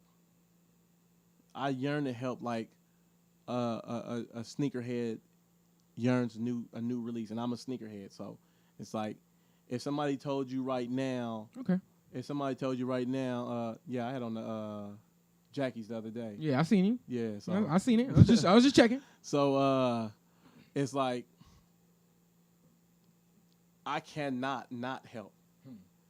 If I see a person going wrong, so like with the YouTube channel, I wanted the podcast so bad, right? So my boy, he was more technologically, he knew more. Like we got out of prison, he was putting songs to the stories on Instagram. I'm like, how did he do that? What do you got? All my stories were just pictures. Just pictures. I didn't even know that I could hit this button and put Boomerangs music to it. I'm and like, how did he words. do that? Yeah, so I'm like, well, hey, bro, I always wanted to start a podcast. He's like, yeah, man, I want to start one too. His sister, this is crazy about the bloodline. His sister had life in prison for murder. She's home now, got her sentence overturned. She just took the baby bar. She's on her way to become a lawyer. That's fire. I think she's going to be working with Kim Kardashian too. So she did 13 years. Can you tell Kim to leave Kanye alone? No, I'm just saying. Why you over there getting your lawyers? Why y'all getting your lawyers on? Just leave us alone. All right. I put a word in. Yeah, put a word, please. So he was like, yeah, me and my sister wanted to do it. It's a lot of passive income. Woo, I'm like, all right, cool, for sure. I know what I bring to the table. I know that at the drop of a hat, if right now one of your subscribers said, hey, tell him to come to such and such right now to speak, I can go there and speak.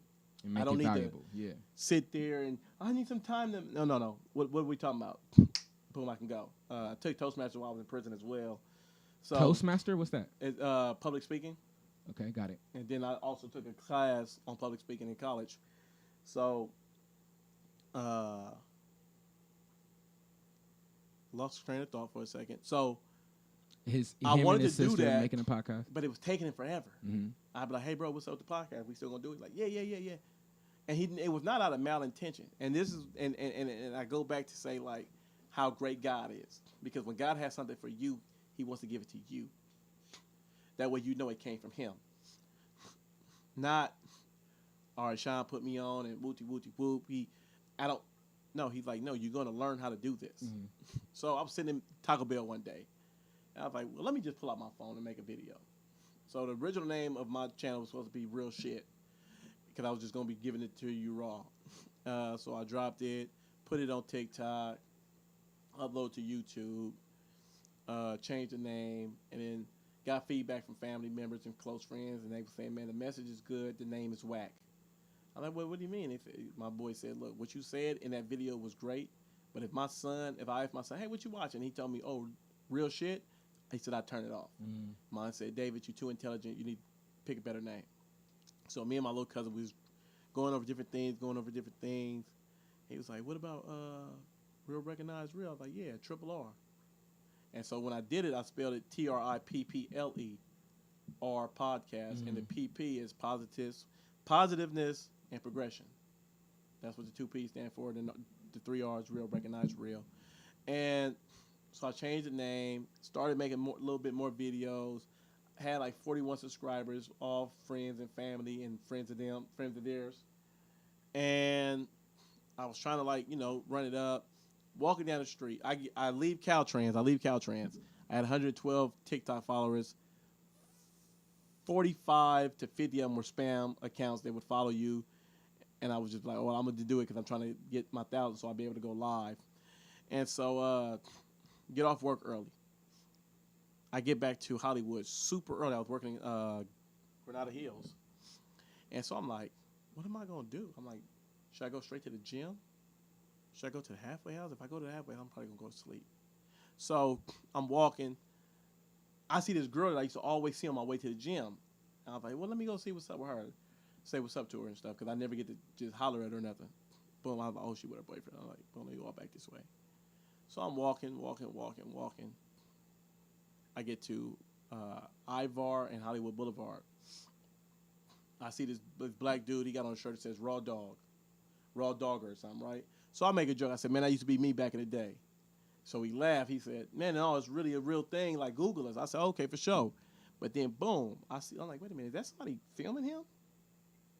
So I said, hey, man, is that a podcast? And he's like, now, this guy's a prankster.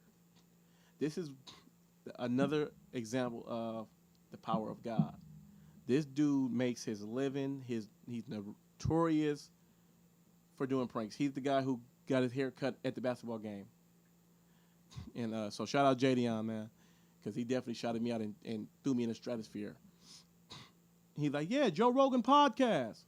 So I'm like, oh, okay, hell yeah, Joe Rogan podcast? So he's like, I said, hey, yeah, man, I just got out of prison, man. I'm trying to start my own podcast. How does all this work? So he goes, right now we're live streaming. Say what's up to the chat. I thought he said, say what's up to Chad. So I say, what's up, Chad? And he's like, so right now the chats, they like you. You're streaming off W's. Somebody in the chat says, what'd you go to prison for? I said, murder. He said, oh, shit. And he didn't know what to say. He was like, well, you home now? I said, yeah, man, I had life. And I said, hey, if it's any youngsters out here watching this and you grinding, you making money illegally, you grinding just to go to jail. You grinding to go to jail and have nothing to show but pictures.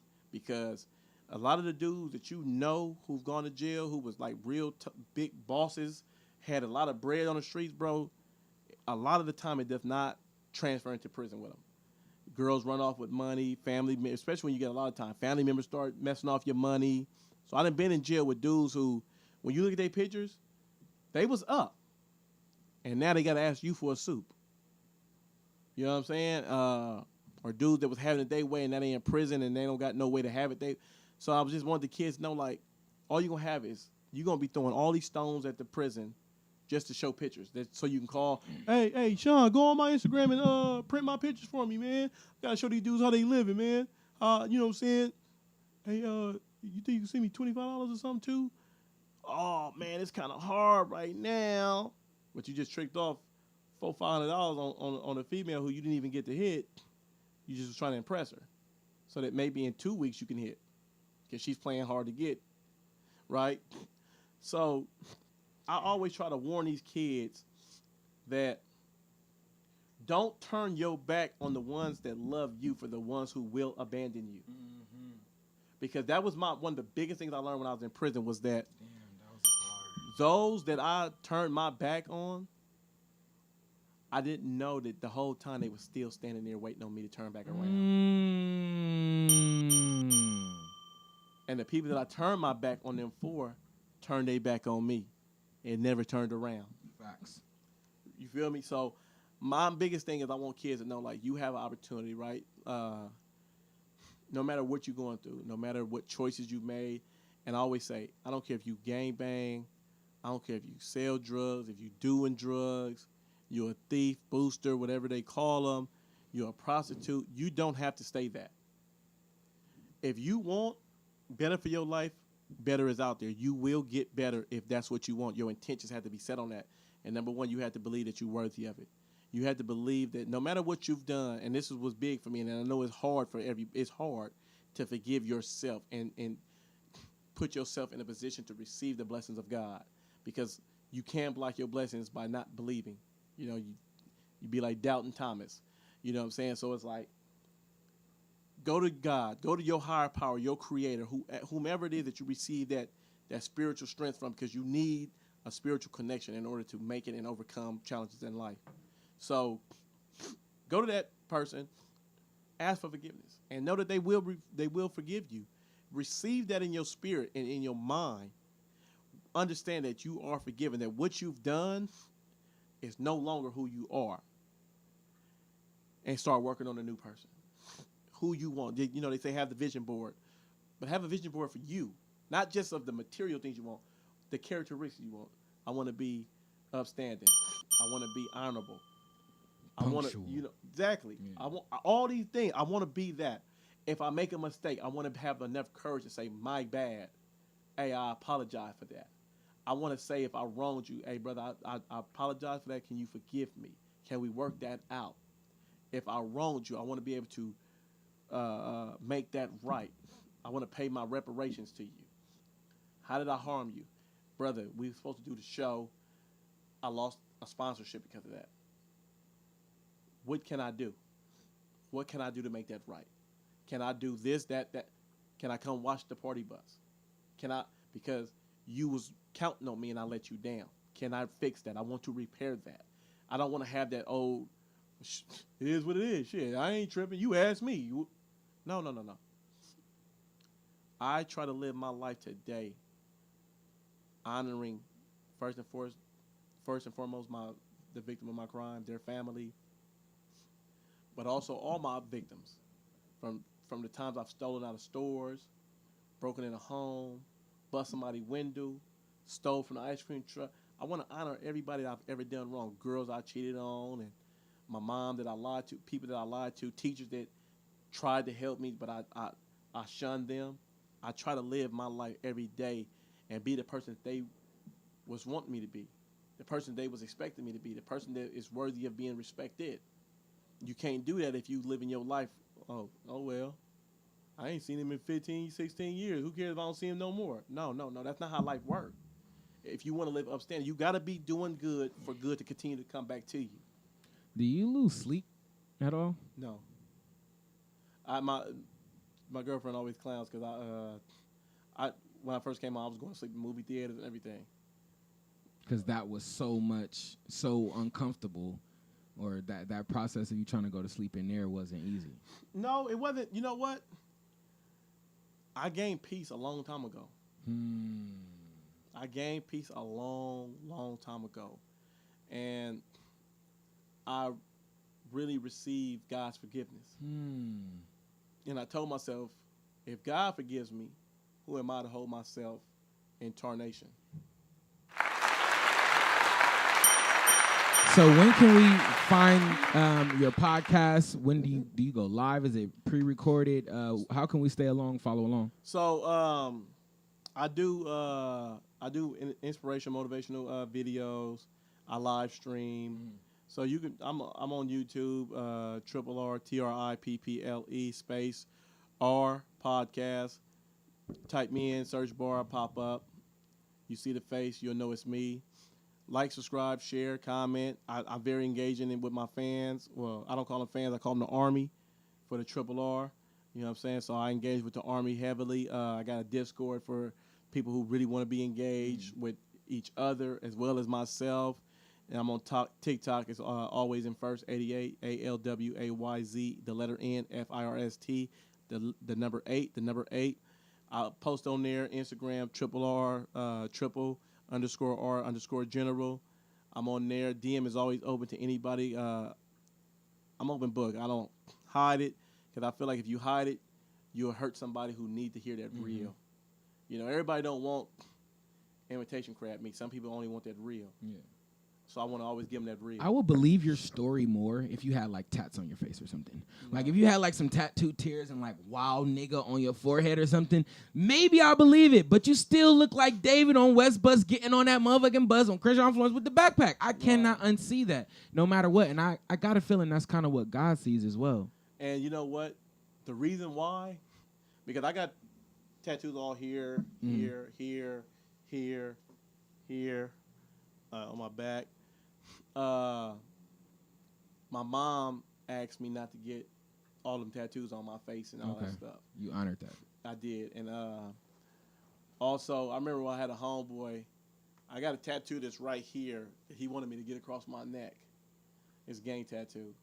And I was like, nah, I can't do that. That's not part of the plan. And he was like, what if, because he knew I was spiritual, into God. And he was like, well, if God, you know what I'm saying, you say you believe in God, if God going to let you be free, he going to let you be free, no matter what you got. I said, yeah, but nobody buys a mansion to tag on it. At all. So I'm going to keep my mansion clean. So when it's time to be appraised, I get full value. Yeah, full value. And he didn't get that. That was a hell of a metaphor, brother. And the thing, and you know why he didn't get that? Because he didn't get himself yet.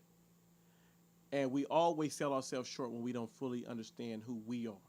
You're going to miss a lot of messages. You know what I mean? Because it's like with being rude. Most rude people are rude because they don't understand that they have a gift to this world, but they just don't want to give it. Because when you rude, guess what? You cut off blessings. You just cut off. If you're not engaged, like being connected with God led me to walk down that street to have the most. And I don't believe in randomness because I practice law of attraction. Mm-hmm. But it's like, if you don't understand that, you'll be like, that was the most randomest interaction of all time. And this dude shouted my channel out, bro. I remember getting a pedicure. I'm sitting in the chair getting a pedicure, sipping champagne, and that's a bar. And I start getting all these alerts on my phone. Like, what the? So I go to YouTube, and my subscribers is going. Remember, I got off work at 2:00 that afternoon, right? And by 5:00, I got off work at 2:00 with only 41 subscribers. By 5:00 that evening, I was at 3,000. I went to the gym. I was at 5,000. When I left the gym, I was at 7,500 and some change. Before I closed my eyes, I was at 10K. All off of being your real self in the middle of a prank. Exactly. And what's so crazy about that, because I remember when we first got out, me, KD, and Tanks, we had went to these to one of KD's lady friend's house. It was her friend's birthday. And we in there, we saucy. Well, I'm saucy. I'm talking crap. Woo, woo. And I'm making jokes. I'm clowning them. And I'm like, what you say, boy? I ain't, man, speak up. You wasn't talking all like that, all that low stuff in prison. And then so Dominique Tanks was like, man, he was like, man, you probably don't want to be, saying the jail stuff so much. And I was like, well, you ashamed of your story, man. My story is power. I'm ashamed of what I've done, but I'm not ashamed of my story. You see what I'm saying? Because my story is that of the power and the strength and will to overcome like one of the greatest obstacles in life, like life in prison to life in society. And so had I took his advice, I would have never told JD my story. But it's my story, and I'm going to tell it how I want to, because I have another best friend, Jesse. He shuns away from talking about his life in the street, his past in the streets, and in prison and stuff like that. But he's like, yeah, man, you don't want to. I said, well, look, that's for you. I'm going to tell my story because my story is going to help somebody. And that's the only reason why they say the only way to have a testimony, you got to go through the test. So I'm not going to dumb down what God took me through, brought me through, and gave me the strength to overcome. Just because It the makes chance you you may ridicule me or you may, yeah, I get that. You know what I'm saying? Your story makes you uncomfortable, that's on you. But there's a kid right now that need to hear what I just said today. Because when I saw you and you was like, yo, man, I just got out of prison. I just did 15 years.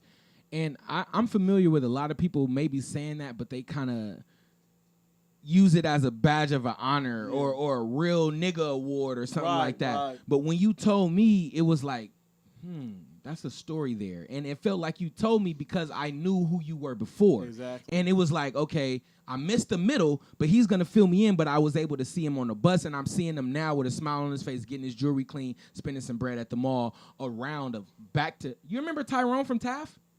Tyrone. He was tall, dark skinned. Yeah, yeah. He was like, he was hunched over a little bit, but he was athletic. But he ran that. Like, that back to, he said Adidas gave him 50 bands and 1,000 backpacks. He put that shit together. So after me running into you, and then I ran into Oscar Belfield, I was there. He went to Taft too. Right. And then I walked right up to Tyrone. So the energy was just in the building of just game changers. So he was in there, and his company, big shout out to him, shout out to Tyrone. It's called It's Bigger Than Us. And that's his nonprofit. So with us three alone being in that mall and being vessels of the Holy Father, I feel like, again, God is completely up to something. I may not know exactly what it is. We never do. But it is huge, and it is going to be written. Stories are going to be written. Bibles are going to be written about what's going on right now. But we got Triple R. We done been all in your business. We done walked you through the yard. We done walked you down the block before you join the gang, when you join the gang. The floor is yours, man. Say whatever you feel we miss. Say whatever you want. Motivate the people whatever way you feel is best.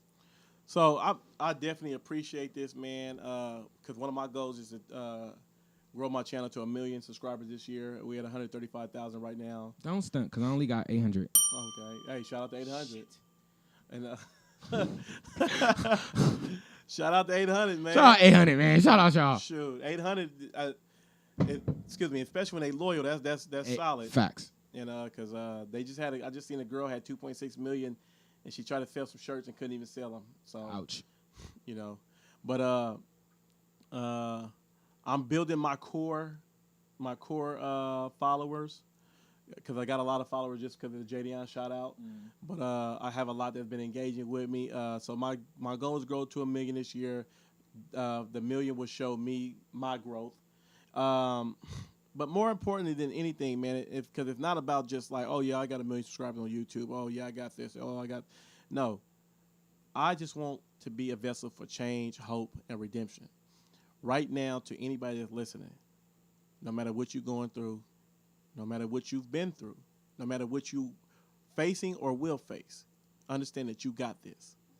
Understand that what people say on the outside of you does not matter. The only opinion that matters is yours. But if you believe their opinion, whether it's right or wrong, or whether you believe you can or you can't, you're right.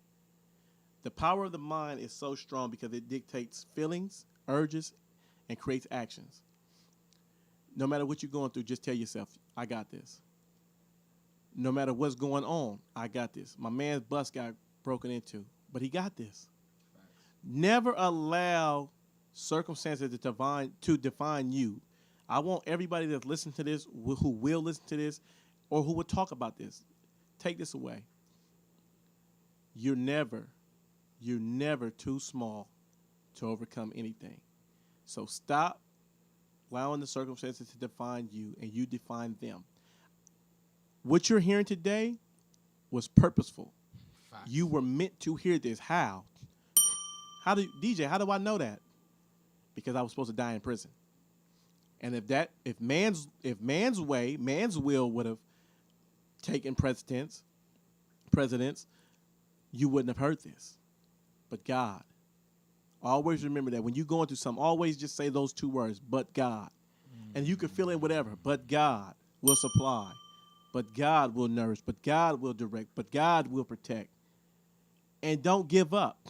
Just give in to the Holy Spirit. Just give in to that. Stay great above the hate. Clothing line coming soon. But stay great above the hate. Life's beating you up enough. Don't beat yourself up. Keep it great. It's been a pleasure. It's your boy DJ, Mr. Triple R. I love you. God love you. There's nothing you can do about it. I'm pretty sure, I'm almost positive this ain't his last time going to pull up to God Talk, man, because you smoke? I do. We have to smoke a blunt together. So just give me this 5 days, or if you want to come back after 5, we could get it high. But right now, we fasting everybody on the August fast that's going to pull up to August Fest. I praise your name. God love you. I love you. There's nothing you could do about it, man. Triple R Podcast. Make sure you subscribe ASAP. No, he don't need no more subscribers, man. Give me that subscription. I definitely do. Subscribe. Comment. Tell me you came from God's Talk. Shout out God's Talk. I definitely appreciate this opportunity. Facts. Because I don't see anything as small or minute. I see everything as grand. Amen. And purposeful. So I really appreciate this, brother. What you're doing is amazing. Alignment, truly. You know what I mean? I'm praying to God that I can set up something like this in the near future. Or just use this one. That facts. I would definitely will be. Yeah. Well, then the pull up will definitely be real. Say less. Because I know how to get here without GPS now. Thank you. But no, bro, real talk. You know, you talked about how much you know me, but I've been knowing you, and he was always the big dude with a cool swag. You know what I mean? You hear that, Relly? You hear that, Relly? Shout out Reddy, because Reddy called me right after I got into the fight with Kenny. He said, yo, I heard you whooped him out, bro. You call this nigga Relly. And so, to see you doing what you're doing, bro, like I told you when I first came in, I said, it makes sense. You was always into the music studio scene and everything, so it only makes sense that you would master this and just be so great at what you're doing, brother. I really appreciate it, and I definitely gonna be leaning on you to learn. I right here on camera. Likewise. This gonna be one of my mentors. You know what I'm saying? Hey, you remember this dude, Relly? You know him? from the West Bus. You know that? Man, he better know little Take David. your glasses off, David. Oh, shit. What's good? You remember my nigga David from Taft?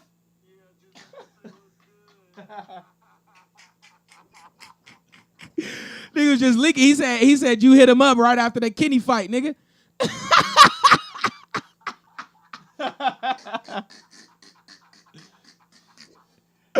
He was like, "Yo, David, I heard you whoop Kenny."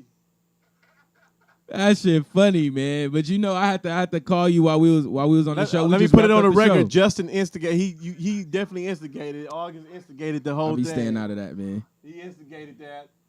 What you on? It look like you sleep, nigga. It look like you sleep.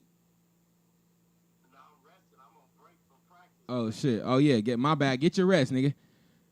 All right. But that's my brother Relly, man. It's good to see us still living, still healthy, peace, still breathing. Rest in peace to my brother Eddie.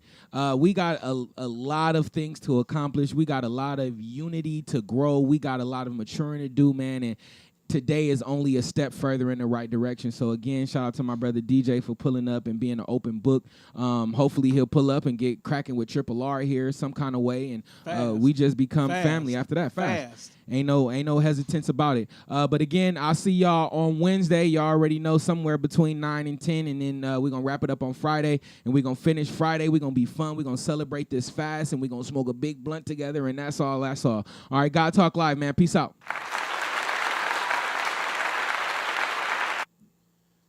I appreciate that, man. Me, that's preference. Brain on full, but the rest is hairless. I call you to the crib when the world get careless. On your inside upholstery, feel like the ocean. Man, the raincoat, neck back when you throw me. Take me away from all of this whole shit. You ain't hide nothing but the pussy sugar coat. Touching me like you care. Can't get this love from a body, yeah. Sometimes we share, but not tonight. Cause you know how to give me what I like. Bow down and praise me. Cause it's been a crazy week. Make me feel amazing.